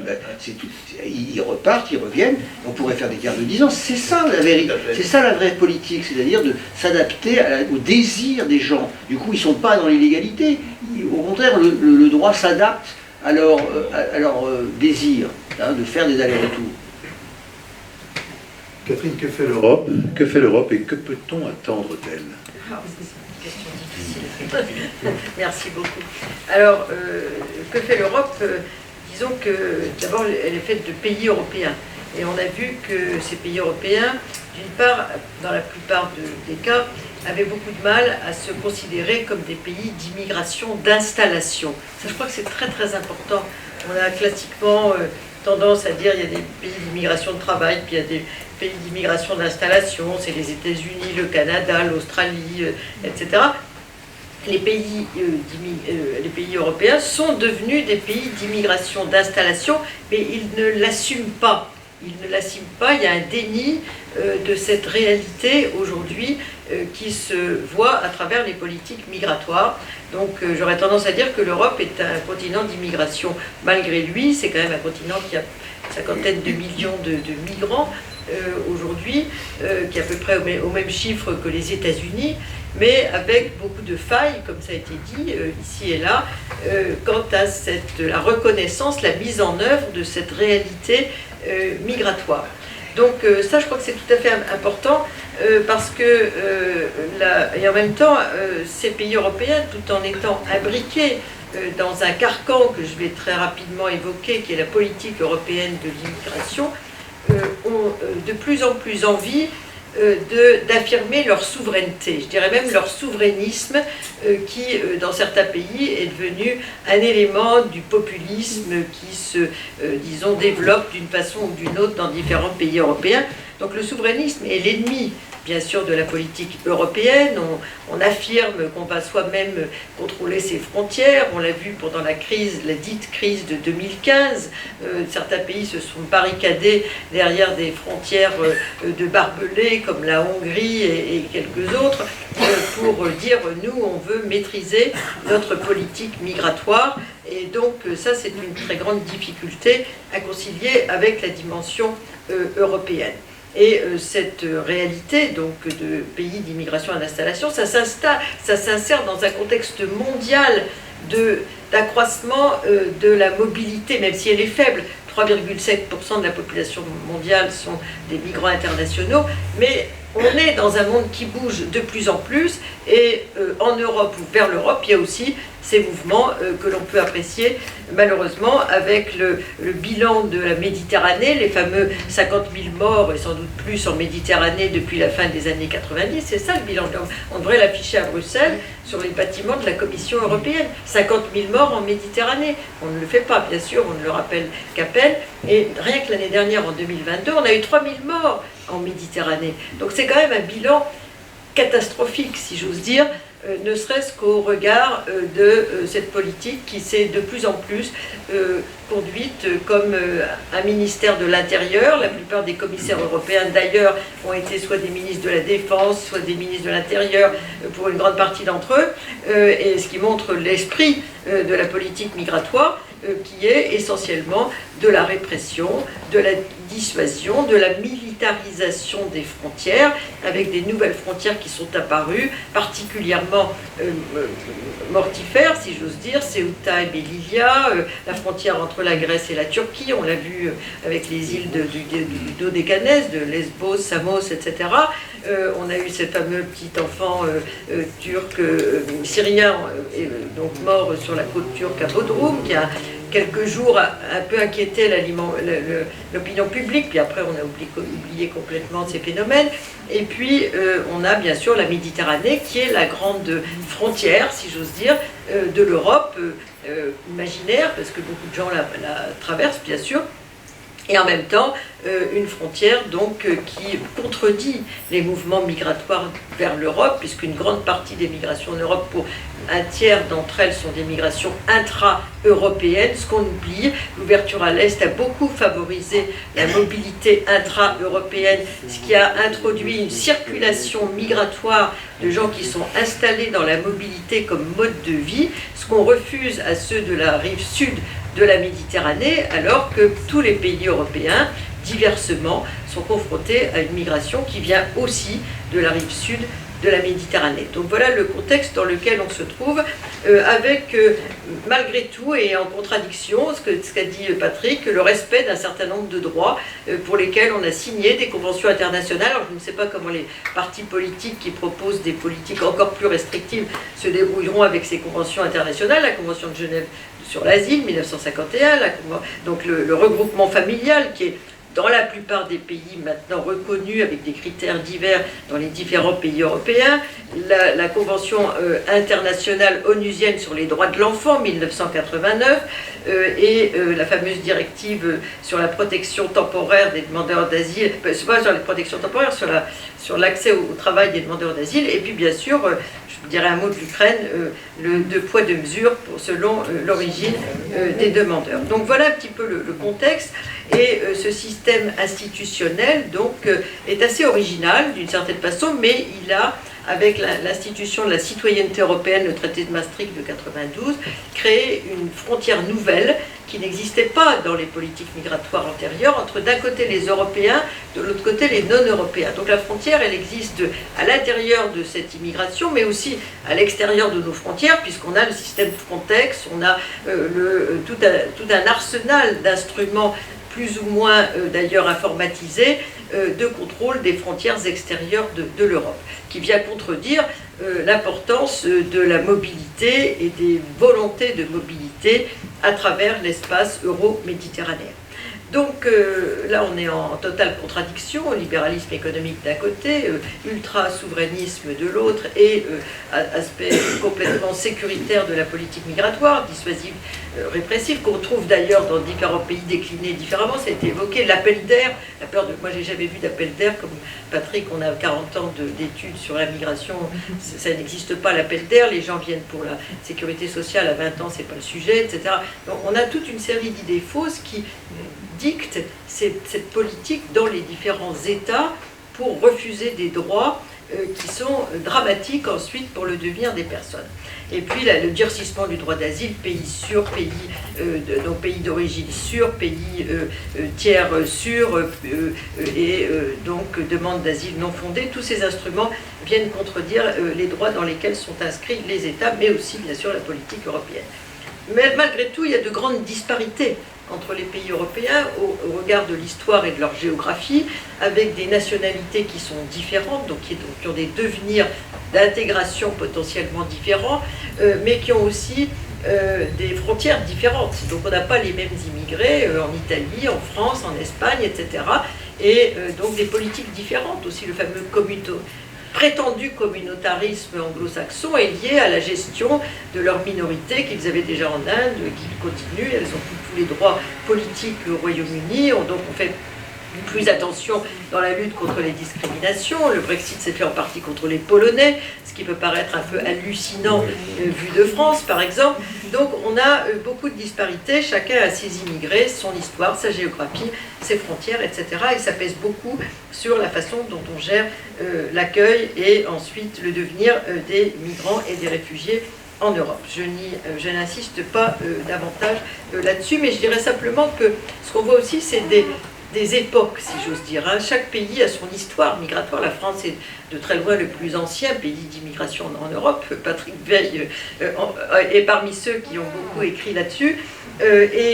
Ensuite, on a une deuxième phase, les années 50, l'Allemagne, le Benelux. Puis après, on a l'Europe du Sud, qui devient aussi une série de pays d'immigration, alors qu'elle était un pays des pays de départ auparavant. Donc on a toute une série d'histoires différentes, et puis viennent enfin les pays d'Europe centrale et orientale, avec beaucoup d'exode de cerveau, beaucoup de circulation migratoire dans ces régions. Alors qu'est-ce que l'Europe peut apporter dans ce contexte un petit peu chaotique, si j'ose dire? Tout d'abord, l'Europe a beaucoup analysé en termes de crise migratoire les différents flux qui sont arrivés. Je pense à la fameuse crise des réfugiés, crise de l'accueil plutôt des réfugiés, la difficulté et le manque de confiance entre les États et ce que demandait la Commission européenne. Il ne faut pas oublier que M. Juncker, il voulait un partage des réfugiés, partage du fardeau, comme c'était dit, selon la proportion, selon l'importance de la population de chaque pays européen et sa richesse. Et donc, on avait 35 000 à peu près à accueillir pour la France, mais comme l'Allemagne a dit qu'elle allait accueillir 800 000 personnes et qu'ensuite elle en a accueilli 1 million, les autres pays, ils ont très peu accueilli. On n'a pas du tout été envahi par les Syriens. C'est une idée totalement fausse. On a reçu moins de 35 000, qui était le quota de Bruxelles, réfugiés syriens pendant l'année 2015, par exemple. Ensuite, on a aussi, dans ce contexte, donc, une autre crise. On a parlé de la Covid. La Covid, ça a révélé les pénuries de main-d'œuvre. Alors je me suis dit, c'est formidable, peut-être va-t-on penser éventuellement à rouvrir un tout petit peu les frontières dans les secteurs en tension, qualifiés, moyennement qualifiés, peu qualifiés, comme on le fait dans d'autres pays d'immigration, d'installation, mais rien du tout ne s'est passé. On a constaté qu'on ne pouvait plus cueillir les fraises en Espagne, parce que c'est des femmes marocaines qui le font, qu'il n'y avait plus de cueillette des asperges en Allemagne. Je ne savais pas que l'Allemagne produisait autant d'asperges, que c'était des Ukrainiens de surcroît qui le faisaient, etc. Et dans le sud-est de la France, et ouest aussi d'ailleurs, il y avait les Marocains, il y avait toute une série de nationalités, y compris des Roms qui venaient de Bulgarie ou de Roumanie, qui faisaient les cueillettes et les vendanges. Ils ne sont plus venus, donc on s'est aperçu qu'il y a une pénurie, etc. Bon. Donc, crise, on dit crise. La crise était également mise en évidence. Puis après, on a parlé de la crise ukrainienne, mais avec un traitement tout à fait rêvé pour le chercheur qui analyse un peu la situation qui a été faite aux Ukrainiens. Je me suis dit, enfin, on pensait qu'il n'y avait aucune place de logement public, tout d'un coup il y a des HLM qui étaient inoccupés, qui ont été libérés, etc. Puis une politique à plusieurs niveaux, c'est-à-dire qu'il y a eu le niveau de Bruxelles qui a déterré, si j'ose dire, la directive européenne sur la protection temporaire de 2001, qui avait été proposée par la Commission, mais pas adoptée au Conseil européen. Ça avait été fait pour les Kosovars initialement, donc pas de directive de protection temporaire. Là, pour les Ukrainiens, on l'a appliqué. Donc l'accès aux droits, à tous les droits, droit au travail, cours de langue, facilitation bien sûr de l'entrée dans la vie professionnelle, droit au logement, droit, c'est formidable, je me dis, enfin on peut rêver d'une politique d'accueil des réfugiés qui n'a jamais été mise en œuvre pour les autres. Les autres ont dit, on va examiner, ça prend des mois, etc. Et puis beaucoup se retrouvent, on est à un taux à peu près de 45% d'accueil avec le statut d'asile aujourd'hui en France, donc il y en a, ça veut dire qu'il y en a quand même beaucoup qui se retrouvent de l'autre côté. Voilà un petit peu le bilan de cette politique, donc un système de poids de mesure qui peut faire penser à une certaine racialisation de la politique de l'asile, qui existe d'ailleurs. Il y a une thèse qui a été faite là-dessus de Corinne Avocat qui montre qu'un demandeur d'asile africain a 10% de chance d'avoir le statut, parce qu'on considère que ce sont des tricheurs, alors que les Afghans ont eu à peu près 65% de réponses positives, etc. Je ne reviens pas là-dessus, mais pourquoi autant de distinctions, si j'ose dire, pour des gens qui étaient dans des situations à peu près équivalentes? Ça, on peut se poser la question, même si en fait, on a été peu concernés par la crise ukrainienne. En France, on a eu à peu près 100 000 Ukrainiens. La Pologne, il ne faut pas oublier qu'elle en a accueilli l'essentiel, près de 4 millions sur son territoire. Il y a à peu près 8,5 millions, je parle sous le contrôle de mon voisin de droite, qui sont sortis d'Ukraine. Et 4,5 millions ont été accueillis en Pologne. Il faut dire que la Pologne d'aujourd'hui, c'est un peu l'Ukraine. L'Ukraine d'aujourd'hui, c'est un peu aussi la Pologne d'hier, parce que les frontières se sont déplacées vers l'ouest après la Deuxième Guerre mondiale. Mais enfin, toujours est-il que des pays qui étaient très réticents, pour des raisons diverses, à accueillir les réfugiés, tout d'un coup se sont montrés tout à fait accueillants à l'égard de ces Ukrainiens. Même la Hongrie, a donné 1,8 million de passeports hongrois, pas seulement avec la crise ukrainienne, mais avec toute une série de Hongrois de l'extérieur. Certains étaient de l'Empire austro-hongrois, d'autres étaient en République tchèque, une grande partie en Ukraine, etc., pour grossir sa population et dans cette politique nationaliste qu'elle développe aujourd'hui. Donc là, on diffuse la nationalité hongroise dans des pays qui ne sont pas ni l'Europe de l'Union européenne, ni la Hongrie. Ce qu'on appelait l'irrédentisme autrefois en Italie, c'est un système qui a vécu. Et puis également, cette politique européenne, elle s'est encadrée par des pactes. C'est les pactes européens sur l'immigration et l'asile. Donc on en a eu un en 2008, un en 2014, et celui de 2020 est en phase d'adoption plus ou moins. Et si on regarde les pactes qui n'ont aucune valeur juridique, qui sont des indications, des engagements des États européens, pour l'essentiel, c'est du sécuritaire. L'essentiel des dispositifs, ce sont des pactes sécuritaires avec politique de retour, multiplication des accords de réadmission vers les pays d'origine, politique de développement, on peut se poser la question, comme alternative aux migrations, renforcement des pouvoirs de Frontex, etc. Des instruments qui n'ont pas du tout fait leur preuve, qui ont même échoué pour certains depuis 30 ans. Politique de retour, elle a plus de 30 ans d'âge. La politique les politiques de réadmission, grand débat de M. Darmanin, on n'a même pas 10% de possibilité de réadmettre les gens pour des raisons juridiques diverses sur lesquelles on pourra revenir. Donc ça n'a aucun sens, sauf prendre l'opinion publique pour des imbéciles. Et comment passer de 8% à 100%, je ne vois pas trop, parce que c'est la poubelle des préfectures, les fameux OQTF. Donc en fait, là, il y a vraiment, on peut se poser des questions. Politique de retour, un échec. Les politiques de réadmission est très très importante dans le pacte, donc pas possible. Les politiques de développement comme alternative aux migrations, tous les travaux sérieux qui ont été faits là-dessus, enfin que j'ai lus en tous les cas, disent qu'au contraire, les fonds développement et migration fonctionnent de pair. Plus il y a de développement, plus il y a de mobilité, et plus il y a de migration, plus il y a de développement dans les régions d'origine, souvent locales. Donc tout ça, c'est toujours des instruments qu'on annonce, mais que personne, soit les décideurs n'y croient pas, mais c'est fait pour l'opinion publique, soit ils sont très très mal informés sur le contenu de ces pactes. Donc voilà un petit peu les éléments. Puis surtout, le pacte européen, le dernier, on avait dit on va supprimer Dublin, parce que le fameux Dublin, c'est la politique d'asile, on disait le système des Dublinés, comme on dit, de renvoyer dans le premier pays où on a mis le pied les demandeurs d'asile, c'est un système extrêmement pénalisant pour les pays du Sud, parce qu'on n'arrive pas en Finlande en général, hein, on arrive en Italie, en Grèce, en Espagne, à Malte, à Chypre, etc. Donc eux, qui ne sont pas les plus riches, voilà, ce sont les pays qui, plein pot, si j'ose dire, reçoivent les nouveaux arrivants, etc. Et donc, on a vu les effets électoraux en Italie, en Grèce éventuellement aussi, et donc les autres se disent continuons Dublin. Pour nous, c'est très confortable d'avoir Dublin parce qu'on les laisse se débrouiller pour ne pas dire autre chose, et puis nous, comme ça, on est à l'abri de ces nouveaux arrivants avec des flux dont on ne connaît pas toujours la raison, qui sont pour la plupart des crises politiques, des situations économiques, la difficulté pour les jeunes diplômés de trouver du travail, toute une série de raisons sur lesquelles je ne vais pas insister.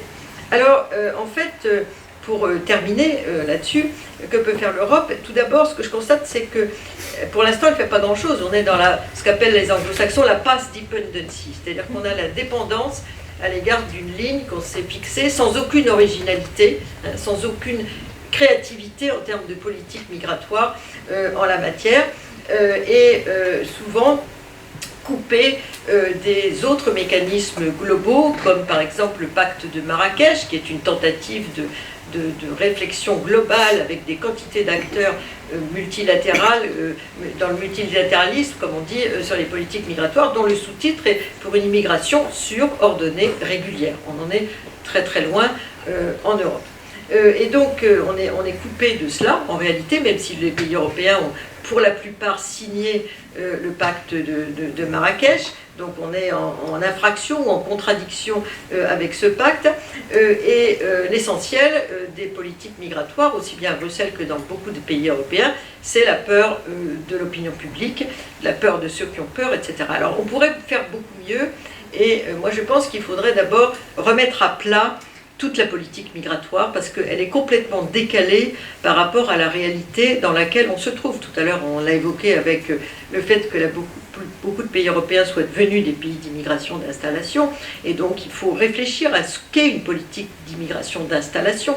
Alors, chaque pays européen a son droit de la nationalité, mais il y a eu des éléments qui peuvent montrer que quand même il y a une certaine convergence. Beaucoup de pays européens ont adopté un système un peu mixte entre le droit du sol et le droit du sang, pour ce que ceux qui étaient les plus gros tenants du droit du sang, comme l'Allemagne, et changer leur droit de la nationalité pour inclure mieux, si plus rapidement, les nouveaux arrivants. Donc ça, c'est plutôt... Certains pays insistent beaucoup sur la diversité, le multiculturalisme, mais là n'est pas l'essentiel. Pour moi, ça viendra, si j'ose dire. Mais l'autre aspect, et ça je le dis et je le redis partout, mais on n'est pas du tout entendu, c'est qu'il faut rouvrir l'immigration de travail dans les secteurs où on en a besoin. Ça, c'est une nécessité pour moi totalement absolue. Parce que le fait que l'immigration de travail, comme c'était le cas en 1974, puisse circuler, aller et venir. Moi j'ai connu, quand j'étais à Sciences Po, je faisais de l'alphabétisation dans une association, il y avait plein de gens qui allaient et repartaient chez eux 3 mois, ils se mariaient, ils faisaient le ramadan, etc. Ils étaient dans une circulation migratoire permanente, comme sont les gens de l'Est. Aujourd'hui, on a appris de ces migrants de l'Est que plus on ouvre, plus les gens circulent. Donc plus on ferme, plus ils s'installent dans la précarité. Et ça, c'est dramatique, parce qu'on veut les dissuader, donc ils ont droit à rien, ils dorment sous les ponts, etc. Est-ce que c'est une bonne politique? J'en sais rien, mais je pense pas.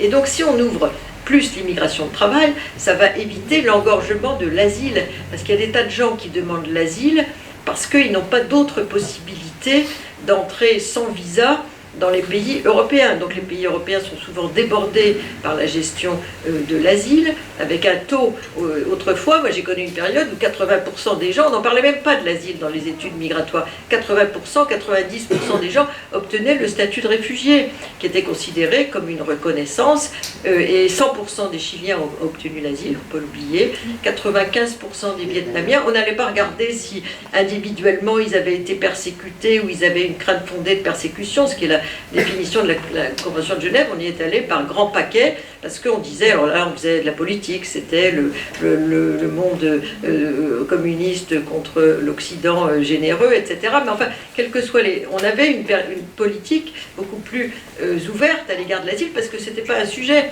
Les autres, on appliquait la Convention de Genève, et les autres, ils venaient dans le cadre du travail, pour une grande partie d'entre eux. Donc si on rouvre plus l'immigration de travail dans les secteurs où on en a besoin, on aurait un plus grand rayonnement déjà à l'étranger, notamment pour les plus qualifiés, mais aussi on aurait des façons légales qui éviteraient aux gens de traverser la Libye, de traverser la Méditerranée, casser un petit peu le rôle des passeurs qui sont des substituts de points de passage pour aller jusqu'en Europe, souvent assez dramatiques. Et là, je crois que c'est ça que l'Europe devrait faire pour qu'il y ait plus de mobilité à ses frontières et qu'il y ait moins de sédentarisation aléatoire, de sans-papiers, privés de droits, comme on le trouve aujourd'hui. Donc l'Europe est en contradiction avec les droits de l'homme dans de nombreux aspects qui tapissent la politique migratoire. Voilà ce que je voulais vous dire. Et puis le dernier point, c'est que les sachants, on est tous des sachants dans cette salle d'ailleurs, sont très peu écoutés par les politiques. Et ça c'est dramatique. Je ne vais pas paraphraser Max Weber, mais quand même, qui a lu un article qu'on a pu écrire, un ouvrage qu'on a pu écrire, etc. On est à peu près tous d'accord, on n'a pas de grandes controverses entre nous, parmi les chercheurs ou les universitaires, professeurs d'université sur ces sujets-là. on n'est pas du tout entendu, hein, parce que les décideurs, ils regardent les sondages, la montée de l'extrême droite, ils ne regardent pas du tout des tas de gens que je fréquente de temps en temps, qui sont des militants associatifs, eux, qui font un boulot formidable pour essayer de lutter contre les politiques préfectorales, etc. Ça, ceux-là, ils sont ignorés, ils sont invisibles. Mais la politique migratoire, elle est construite sur les sondages d'opinion. Et une politique construite sur des sondages d'opinion, à mon avis, c'est complètement dramatique aujourd'hui, et c'est particulièrement vrai en France, mais aussi dans d'autres pays européens.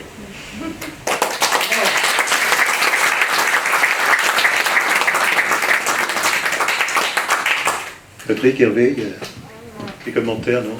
Peut-être juste sur un point qui est...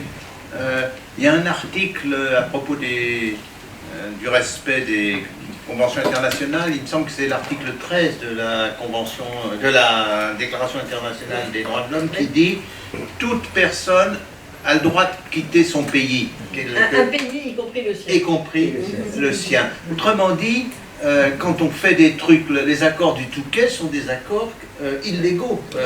Le fait de mettre des policiers à la frontière à Vintimille me semble contredire cela. D'ailleurs, au fond, l'affaire récente de Darmanin, ça porte là-dessus. C'est parce qu'il voudrait forcer l'Italie à empêcher ceux qui remontent, parce que ceux qui arrivent au sud de l'Italie remontent en général vers l'Europe du Nord.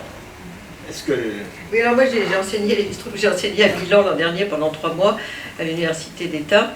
Et j'ai pu observer, parce que je prenais le train pour des raisons à la fois écologiques, mais aussi de facilité. Finalement, le train, on peut travailler, etc. On part d'une capitale à une capitale. On n'a pas à aller à l'aéroport, c'est formidable, et ça coûte très peu d'argent. Donc, j'ai observé la façon dont la SNCF appliquait le contrôle des frontières, etc., pour ces Africains, ou ces Turcs, ou ces Syriens qui essayaient de passer à Modane, puisque la frontière elle est à Modane, comme vous le savez, donc la frontière française. Et aussi la façon dont Trenitalia, que j'ai pris souvent, qui casse les prix d'ailleurs de la SNCF, avec plus de confort et plus de ponctualité. Et on sait pourquoi ils sont ponctuels, parce qu'ils passent beaucoup moins de temps à contrôler les gens qui sont dans le train que les policiers français et les douanes en la matière, puisque en fait pour eux ils disent bon, on le fait, on a fait le travail, allez on note toc toc toc 3, 4, 5 et puis voilà, et c'est tout.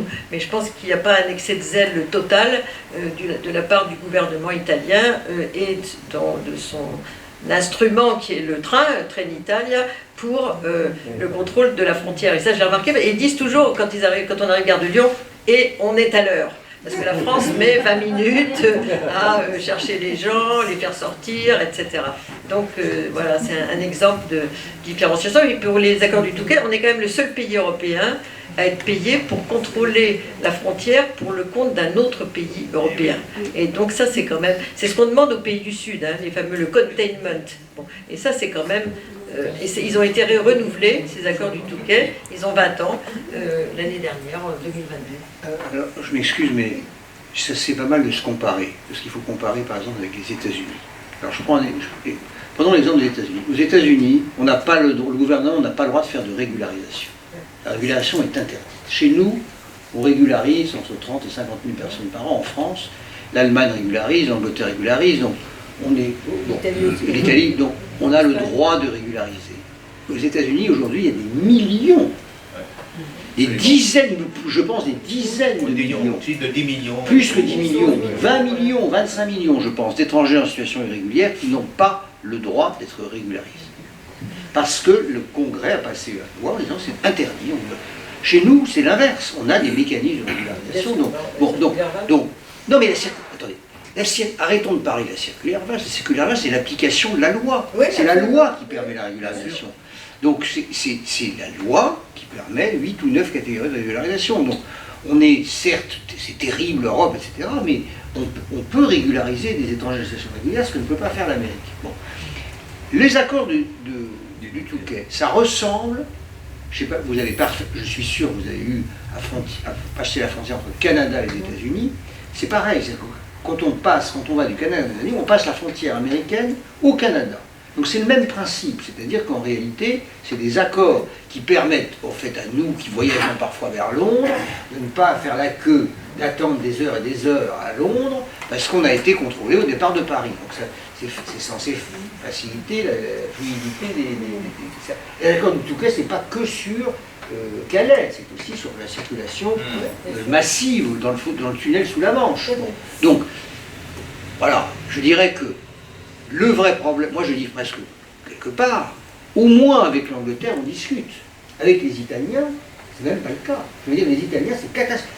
Ce qui se passe avec l'Italie est catastrophique, et pas qu'avec ce gouvernement italien, c'était déjà le cas avec le gouvernement centre-gauche. La coopération n'existe pas, parce qu'on n'a pas cherché, au moins avec les Anglais on discute.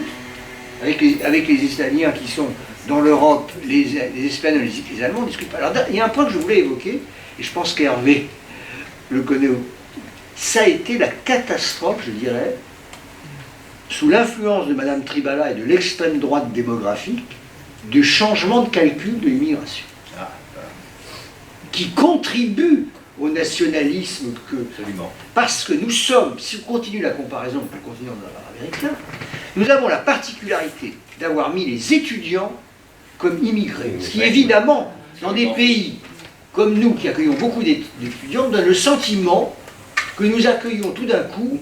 Et il y a des imbéciles comme M. Gilly, etc., qui ont dit qu'on avait augmenté massivement l'immigration, etc., parce qu'il n'a pas vu qu'en 2007, il y a un changement de catégorisation, et qu'on est passé d'un calcul où on ne comptait pas les études, on ne les comptait que quand ils restaient, soit comme membres de famille, soit comme travailleurs, mais pas... C'est comme les demandeurs d'asile, on les compte quand ils deviennent avec un statut, et on a mis les étudiants. Et alors, là, je voudrais continuer la comparaison parce que c'est dramatique. Par exemple, en Canada, quand vous êtes membre de famille de réfugiés, vous êtes compté comme réfugié. Quand vous êtes membre de famille de travailleurs, vous êtes compté comme travailleur. Donc, l'immigration de famille apparaît comme représentant 20 à 30%, alors que chez nous, elle est gonflée par le fait qu'on rajoute toutes les catégories de membres de famille dans l'immigration de famille, comme on rajoute les étudiants, du coup la catégorie travailleur apparaît comme tout à fait minoritaire, mais elle ne l'est pas du tout par rapport, si on comparait avec les mêmes façons de compter, ça ne serait pas du tout la même apparence. Et donc là, il y a quelque chose de très important. L'Europe s'est tiré une balle dans le pied, je dirais même dans la tête, au niveau de l'effet de ces chiffres qui sont annoncés dans les pays européens.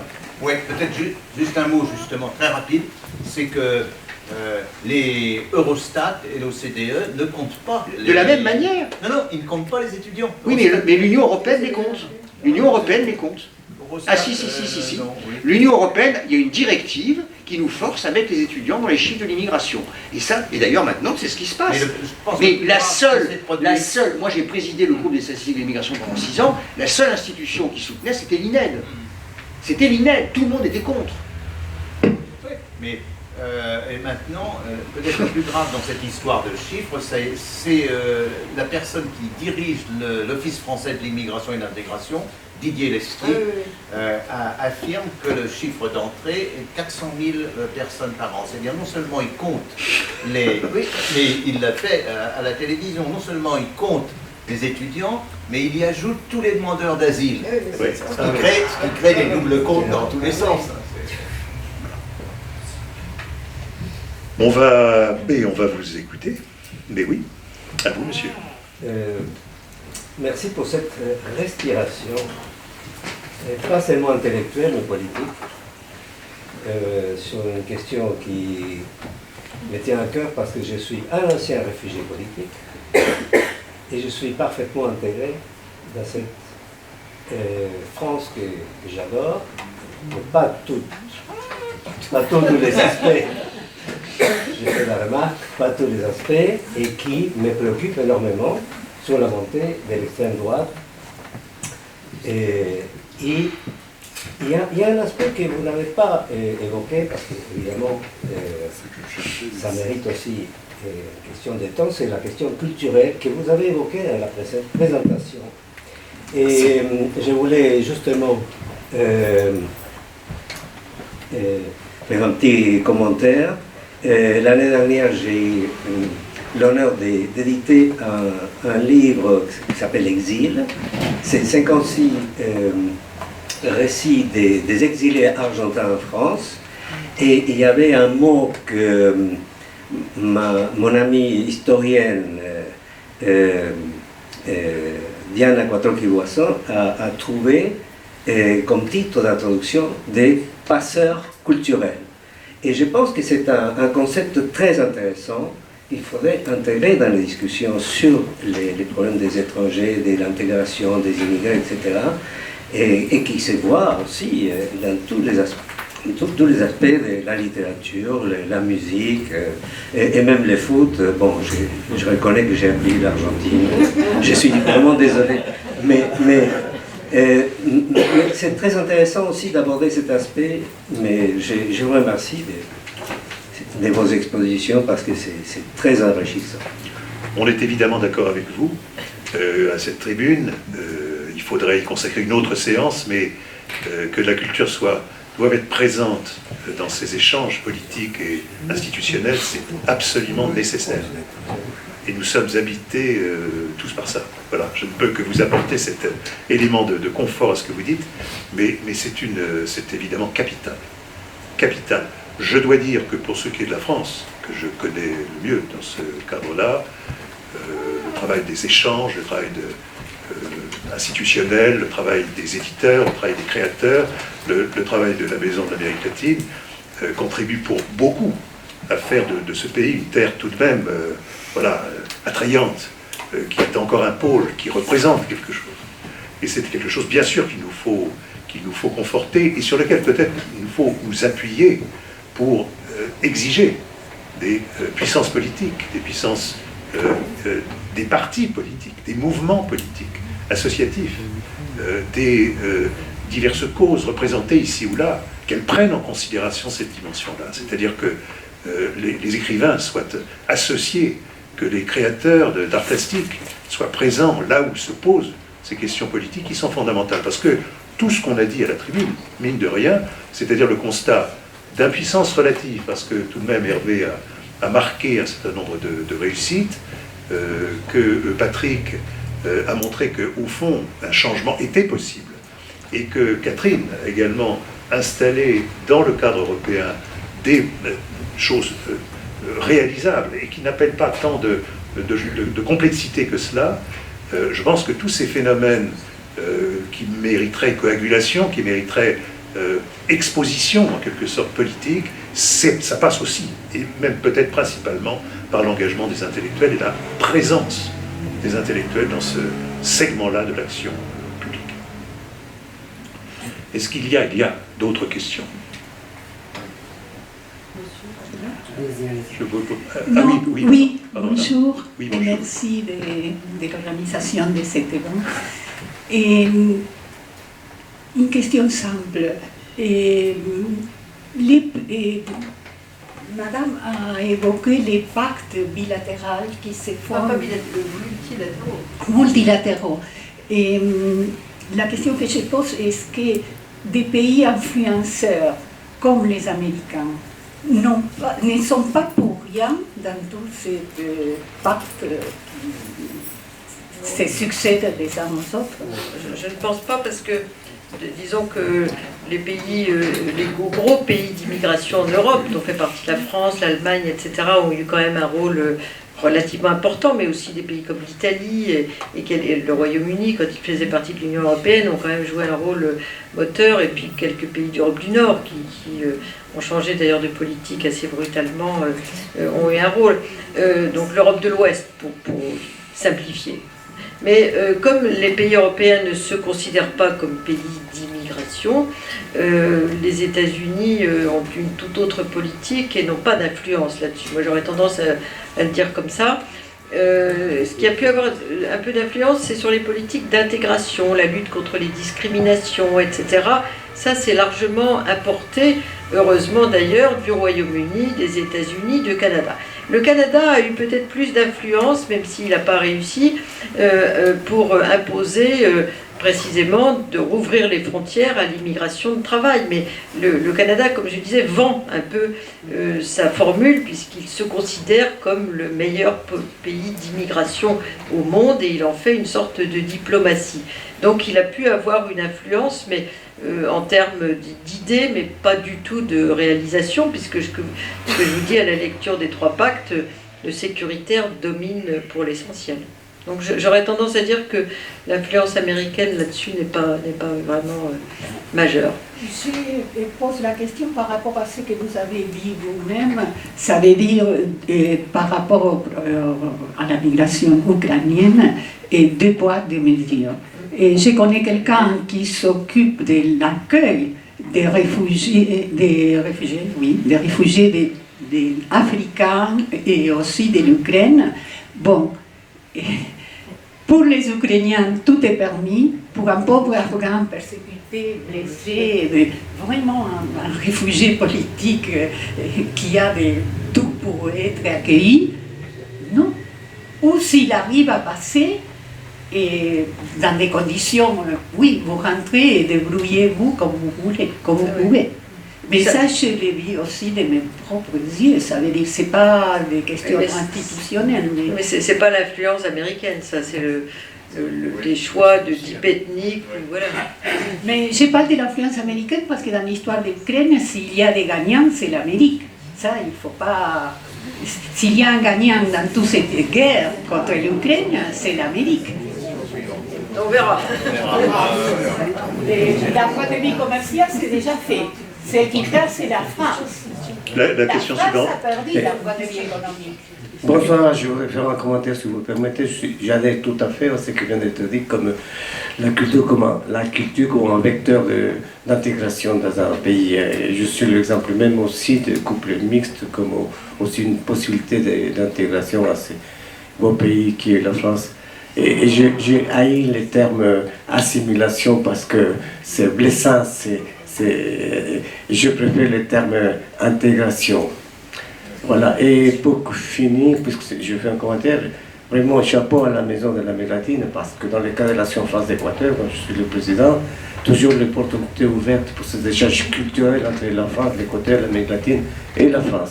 Merci, M. Vitrani, et merci à la Maison de l'Amérique latine. On souscrit la tribune. Rejou Naravene.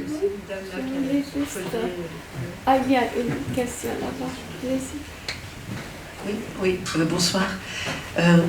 Juste pour rebondir par rapport à ce que vient de dire monsieur, c'est très intéressant. Moi, le mot intégration me fait penser à désintégration. Alors, je n'ai pas encore d'autres mots, mais voilà, je voulais juste le dire. Merci beaucoup pour cet exposé très riche. On est bien loin de cette fameuse expression qu'ont beaucoup chérie les révolutionnaires et qui doit sonner de façon très tendre au cœur des organisateurs. La politique européenne et nationale manque terriblement d'audace, pas d'audace, il n'y a pas du tout encore d'audace ni quoi que ce soit, donc c'est un petit peu pessimiste quand même. Est-ce que vous ne voyez pas quand même des lueurs d'espoir par rapport à, comment dirais-je, le travail peut-être des instances juridiques, la Cour de justice de l'Union européenne ou plus internationale, la Cour européenne des droits de l'homme? Est-ce que là, il n'y a pas des leviers justement à actionner pour que l'Europe ne se transforme pas justement en forteresse et qu'elle respecte les valeurs qu'elle promeut et de façon égalitaire pour tout le monde? Voilà, merci beaucoup. Oui, vous avez raison, mais c'est une action en défense, comme on dit. Elle est nécessaire. Elle est nécessaire, mais c'est une action en défense. À écouter les intervenants, et je ne sais pas ce qu'ils allaient dire exactement, on s'est mis d'accord sur le cadrage, mais pas sur le détail et l'argument fondamental de chacune des interventions. Je suis assez d'accord avec vous, la tonalité est quand même assez pas pessimiste, parce qu'ils ne le sont pas, mais assez négative, voilà. Et on sent que ce qui manque, et ce qui serait le déclic d'une politique d'immigration, avec tous les guillemets de la terre, digne de ce nom, c'est la volonté, c'est le désir de l'installer. Et ça passe, c'est une cause politique, ça passe par la politique. Et c'est pourquoi on attend que quelque part sur l'échiquier, vous me suivez, on sorte un peu des conneries sur lesquelles on est installé aujourd'hui, pardonnez-moi, voilà, et qu'on développe quand je dis un désir, c'est au-delà des calculs. Il faut que ça sorte des tripes. Il faut qu'on ait envie de faire quelque chose dans ce domaine. du rapprochement des peuples, de les entendre, de se confronter, de confronter culturellement. Il faut s'ouvrir. Il faut maintenant sortir de cette espèce de léthargie, de repli sur soi. Alors, il faut, bien évidemment, je vois bien que je n'apporte pas la réponse en le disant, mais je pense en tout cas que la réponse viendra de ça. Ça se produira, ça ne se produira pas. De là dépend peut-être une bonne partie de notre avenir. Mais bien évidemment, je suis d'accord avec vous, il faut agir auprès des instances juridiques, auprès de ces capitales, pour sauver des vies, pour permettre à un maximum de gens de bénéficier de tous leurs droits, et de combattre les forces politiques qui aujourd'hui s'y opposent. Donc ma réponse est très politique, mais je crois qu'elle ne peut pas être autrement. Oui. Oui, madame. Bonsoir. Ah, pardon, excusez-moi, ce sera vous après. Bonsoir, donc je voulais tout d'abord remercier les intervenants pour votre exposé très humaniste. Et j'avais une question pour Monsieur Lebras. Donc, en tant que fille d'immigrés, fille issue d'un couple mixte franco-maghrébin, forcément j'étais assez sensible à vos propos. Et j'avais une question sur la notion notamment d'étranger et d'immigré. Jusqu'où est-on un étranger ? Si on est par exemple naturalisé français, est-on encore un étranger ? Les enfants, comme on nous appelle souvent deuxième génération, métissés ou pas d'ailleurs, troisième génération, sont-ils encore des étrangers ? Jusqu'à quand, au fait, sommes-nous des étrangers ? Et aussi, est-ce que c'est une question de typage ? Est-ce qu'un Américain est un étranger ? C'est sur cela que je voudrais être un petit peu éclairée, je vous remercie. Oui, non, votre question montre bien le trouble qu'a entraîné l'utilisation de la catégorie immigré. Votre question est très bien dans ce sens-là, parce que étranger, c'est très simple. Étranger et français, ben, c'est une question de nationalité, c'est sur votre passeport. Donc, en France, espérons que ça durera, avec ce qui est un équivalent à un droit du sol, les enfants nés en France sont français à partir de, je crois que c'est 14 ans, donc Patrick sait ça mieux que moi, mais il y a eu justement une confusion qui a été introduite de plus en plus entre immigrés et étrangers. J'ai signalé que ceux qu'on appelle les immigrés en France, 36% d'entre eux sont des Français. Il n'y a pas de raison. Il y a une confusion qui a été opérée entre ce qui est d'ordre sociologique et ce qui est d'ordre politique. Et je pourrais expliquer à quel moment ça s'est produit exactement, à la fin des années 90, et il y a une raison politique par derrière, c'est que les recensements français comptaient les nombres des étrangers jusqu'en 1999. Et ce qui s'est produit, on avait compté en 1982 3 600 000 étrangers. Et puis on en a compté en 1990 3 600 000. Et en 1999, on en a compté 3 200 000, 400 000 de moins, au moment où Le Pen était en pleine expansion. Donc des personnes, dont une que tu as citée, Madame Tribala, ont dit « mais les Français, c'est pas la question, ils connaissent pas les passeports, c'est l'apparence qui compte. » Et donc on s'est mis à compter les immigrés, parce que comme c'est un stock, les immigrés augmentent plus que... Il n'y a pas le fait de la naturalisation. Et je pense qu'il y a une différence extraordinairement importante qu'on ne souligne pas assez, c'est qu'au fond, la notion d'étranger, c'est une notion qui est, on peut dire, d'une certaine manière au niveau de la culture, c'est-à-dire on peut, une fois qu'on est étranger, on peut quitter cette catégorie, ça s'appelle la naturalisation. Quand vous êtes immigré, c'est une catégorie de la nature, vous ne pouvez pas quitter votre catégorie. Vous êtes immigré, en France la définition est né étranger à l'étranger, ben vous le restez toute votre vie si vous restez en France. Donc c'est là-dedans une confusion, votre question est très bien, parce qu'une confusion a été introduite. Je profite peut-être pour ça, pour vous dire que sur la mixité, ça va de plus... Alors, je ne sais pas ce que vous ferez, bien sûr, mais j'ai les chiffres aussi. L'INSEE a donné les chiffres de la 3e génération. Hein. Et bien, pour la 3e génération, il ne reste que 5% des enfants de la 3e génération qui ont leurs 4 grands-parents d'origine immigrée. 5% seulement. Et alors, du détail. Et si on regarde ceux qui ont seulement un seul grand-parent immigré, un seul grand-parent immigré, c'est 56%, et 36% non deux. Donc le mélange s'opère. Et je pense que ces questions, je trouve, de mixité, j'en ai dit un mot, sont très importantes, mais elles jouent aussi pour ce que tu as dit, Carlos, sur les questions de culture, sur les questions, c'est tout ce qui touche au mélange qui est extrêmement important. Oui, le micro, asseyez-vous, madame. Oui, bonsoir, merci beaucoup pour cette réunion et ces informations. Peut-être une petite question pour Monsieur Lebras. Quand vous parlez donc de mesurer l'intégration, il y a une question que je me pose, est-ce que l'apprentissage de la langue du pays d'accueil est un critère de mesure de l'intégration? Oui, je pense que vous avez tout à fait raison. Je pense que c'est un critère important. Et c'est d'ailleurs une des raisons pour lesquelles font plus de réussite du traitement de l'immigration en Allemagne.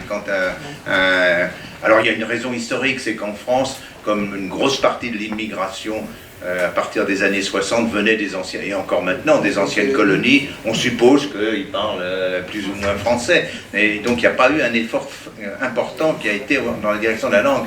Et en plus de cela, pour l'Allemagne, au fond, être allemand, c'est parler allemand. C'est ce qui a fait le ciment de l'Allemagne, qui a d'ailleurs été à notre défaveur, puisque c'était la raison de l'annexion de l'Alsace-Lorraine, par exemple. C'est vraiment... c'est essentiel pour un Allemand. La réponse à votre question, un Allemand dira bah, bien sûr, c'est la langue. Et en France, je pense qu'on ne fait pas assez, il y a des efforts, mais on ne fait pas assez attention à cet apprentissage de la langue. En Allemagne, c'est vraiment, vous arrivez, hein, il y a 800 heures de cours. Ouais, et vous êtes puni d'une certaine manière si vous ne suivez pas les cours. Oui, originaire d'un pays où il y a 22 langues officielles et qui tient toujours comme la République indienne, je me demande comment on peut poser cette question de la langue et la nation et la langue, ou l'État et la langue. Mais j'étais vraiment interpellée par les trois discours parce que pendant un certain temps, j'ai couvert les questions de l'immigration et de l'identité nationale en France et tout ça. D'abord par les statistiques que vous avez données, que depuis 20 ans, les chiffres ont augmenté de 50%. La question que je me suis posée, c'était est-ce que c'était une vraie augmentation et vous m'avez donné en partie la réponse ou c'était juste la comptabilité créative? La deuxième chose qui était très très intéressante, c'est que vous avez dit, Monsieur Lebras, dont j'ai adoré votre livre, était absolument formidable, c'est que les générations successives, il y a toujours un niveau qui continue à augmenter dans les catégories socio-professionnelles. Donc, ces fantasmes des immigrés qui sont pauvres, qui sucent toutes les ressources du pays, est-ce que c'est un discours finalement qui est issu des vieilles fantômes racistes? Et puis, la question que je me pose aussi, c'est que c'était seulement, si je me rappelle, Alain Juppé qui, pendant sa campagne, avait dit « La France a besoin de l'immigration ». Et cette notion d'avoir besoin de l'immigration est absolument absente du discours. On parle de main-d'œuvre et constamment de main-d'œuvre. Donc on les met dans les compartiments techniques comme si ça n'avait rien à faire, où on pouvait prendre un objet dans un supermarché et le rejeter ou le balancer. Et puis effectivement, la question est comment, avec toutes les réponses qu'il y a eu dans cette salle, c'est-à-dire la culture, mais est-ce que ça suffit? Dans quelle passe est-ce qu'on est en France, selon vous?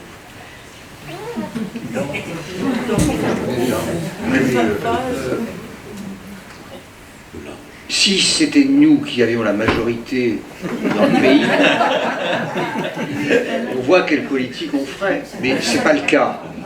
Alors la vraie question, c'est ce que disait Olivier, c'est comment on fait une transformation politique, parce que ce n'est pas uniquement en se regardant entre nous, en disant qu'est-ce qu'on est bien, on a des bonnes analyses, etc., et personne ne nous suit, mais c'est pas possible, on va dans le mur si on fait ça. Je veux dire, Je disais tout à l'heure en démarrant, il y a des communes, parce que ce que dit Hervé, s'il n'y a pas une politique d'apprentissage du français, vous voyez arriver dans votre commune des gens qui ne sont pas attendus au départ, on leur a pas dit, et que rien n'est fait, etc., vous avez des réactions. Et donc, quelque part, l'absence de politique suscite, vous voyez, suscite les fantasmes, et donc tout ça, il y a énormément de travail de remodelage, et notamment le sortir du ministère de l'Intérieur, parce que ça c'est une catastrophe. C'est une catastrophe, il s'intéresse qu'aux OQTF. Et toute la partie accueil, programme d'alphabétisation, tout ça, tout ce qui permettrait de réduire, je dirais, la tension xénophobe, n'est pas mené. Elle est au contraire accentuée par ce que fait aujourd'hui tous les jours Darmanin, qui contribue. Donc tout ça est quand même assez... On est dans une situation où il faut maintenant dire ça suffit, il faut enlever au ministère de l'Intérieur le monopole de la politique d'immigration, il faut le dire, il faut qu'on le dise tous. Darmanin a montré ses limites, voilà, et son ministère, donc il faut maintenant le dire, et vous voyez, il faut construire un programme politique qui permette de changer le rapport de force. Sinon, on va se regarder en se retrouvant entre nous, on dira on est formidable, mais notre discours ne passe pas. Ça pourrait être la conclusion. Mais il y a une autre question. Oui, Elisabeth. Mais justement, la question qu'on se pose en vous écoutant, c'est comment on a pu en arriver là, qu'on a les meilleurs savants, les meilleurs savants qui, au fond, ont étudié les questions, et l'État qui n'écoute rien. La rupture, disons, entre la science, entre guillemets, la politique n'a jamais été à ce point. J'ai connu une époque quand même où on consultait un petit peu plus les spécialistes, parce que ça c'est dans d'autres domaines. Hein. Il n'y a pas que dans... Oui, l'école pareil, la psychiatrie n'en parlons pas, la culture. Bon. Donc comment on a pu en arriver à ça? C'est-à-dire, alors évidemment, la réponse c'est on gouverne au sondage et on a peur de l'extrême. Mais ça, moi ça ne me suffit pas. Comment on a pu en arriver à gouverner avec des sondages? Alors, est-ce que je peux donner une réponse? Et pourquoi le statut du docteur en France. Les docteurs ne mettent jamais sur leur carte de visite qu'ils sont docteurs, parce qu'on penserait qu'ils n'ont rien fait pendant 10 ans de leur vie, parce qu'ils ont fait un doctorat.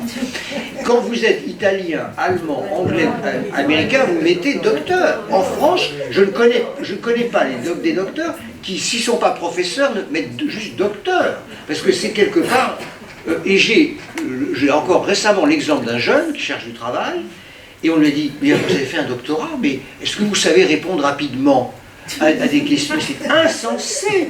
Je dirais que le statut du scientifique, rien que cela, c'est incroyable. Le rapport je dirais, des administrateurs, des fonctionnaires à la connaissance scientifique. Peut-être qu'on peut aller plus loin sur... après tout, on sort d'une période où on vient de voir sur un autre domaine exactement la même attitude de l'État, c'est les retraites. Où j'ai entendu, c'est la plus mauvaise réforme européenne des retraites, hein, vous le savez. Et j'ai entendu, sur un grand nombre de points, proférer des contre-vérités, y compris par Macron. La dernière façon de vendre son affaire a été de dire... puisque on vit de plus en plus longtemps. C'est faux, tous les démographes le savent, l'espérance de vie est en train de plafonner dans la plupart des pays développés. Cet argument est faux. Donc c'est pas simplement l'administration, les conseillers, c'est le président de la République qui raconte n'importe quoi. Non mais, pardon, si on a un président de la République qui raconte n'importe quoi, ça vient d'où? Faut quand même... Non mais, on peut pas... Elisabeth. Je pose une question. Juste une seconde, je vais apporter un élément quand même très factuel. On gouverne au sondage et pourtant 80% des Français ne voulaient pas de la réforme des retraites. Exactement. Donc je signale quand même qu'il y a une marge sérieuse pour l'action politique et le développement de la réappropriation, on va dire par le peuple, hein, parce qu'on va vite, mais quand même de sa souveraineté, de l'expression de cette souveraineté. Ça s'appelle la volonté générale. Mais mon Dieu, il ne tient qu'à nous. Oui, absolument. Moi j'ai quand même, pardon, une certaine explication. On est dans une période où on tient beaucoup plus compte du vécu subjectif que de la réalité des faits. Bon, non, mais c'est absolument vrai. ça explique tout ce qu'on sait, conspirationnisme, le vécu, l'émotion.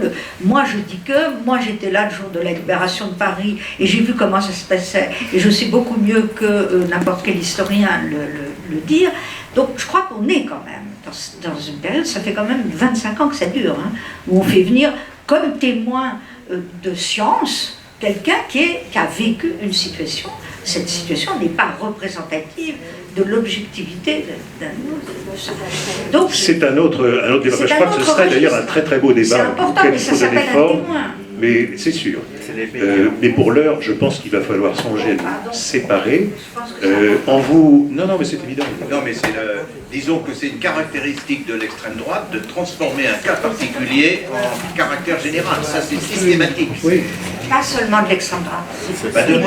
L'époque. Absolument, maintenant, c'est même la télévision. Qui commande les médias? Si nous avons, et je crois que nous avons fait le tour relatif de la question, il reste maintenant à agir, j'insiste, et faire en sorte que ce message soit largement diffusé. Merci à tous, merci aux participants, merci aux...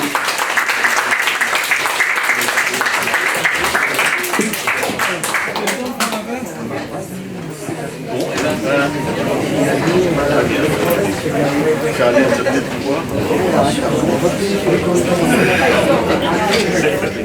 Merci à toi. C'est bien.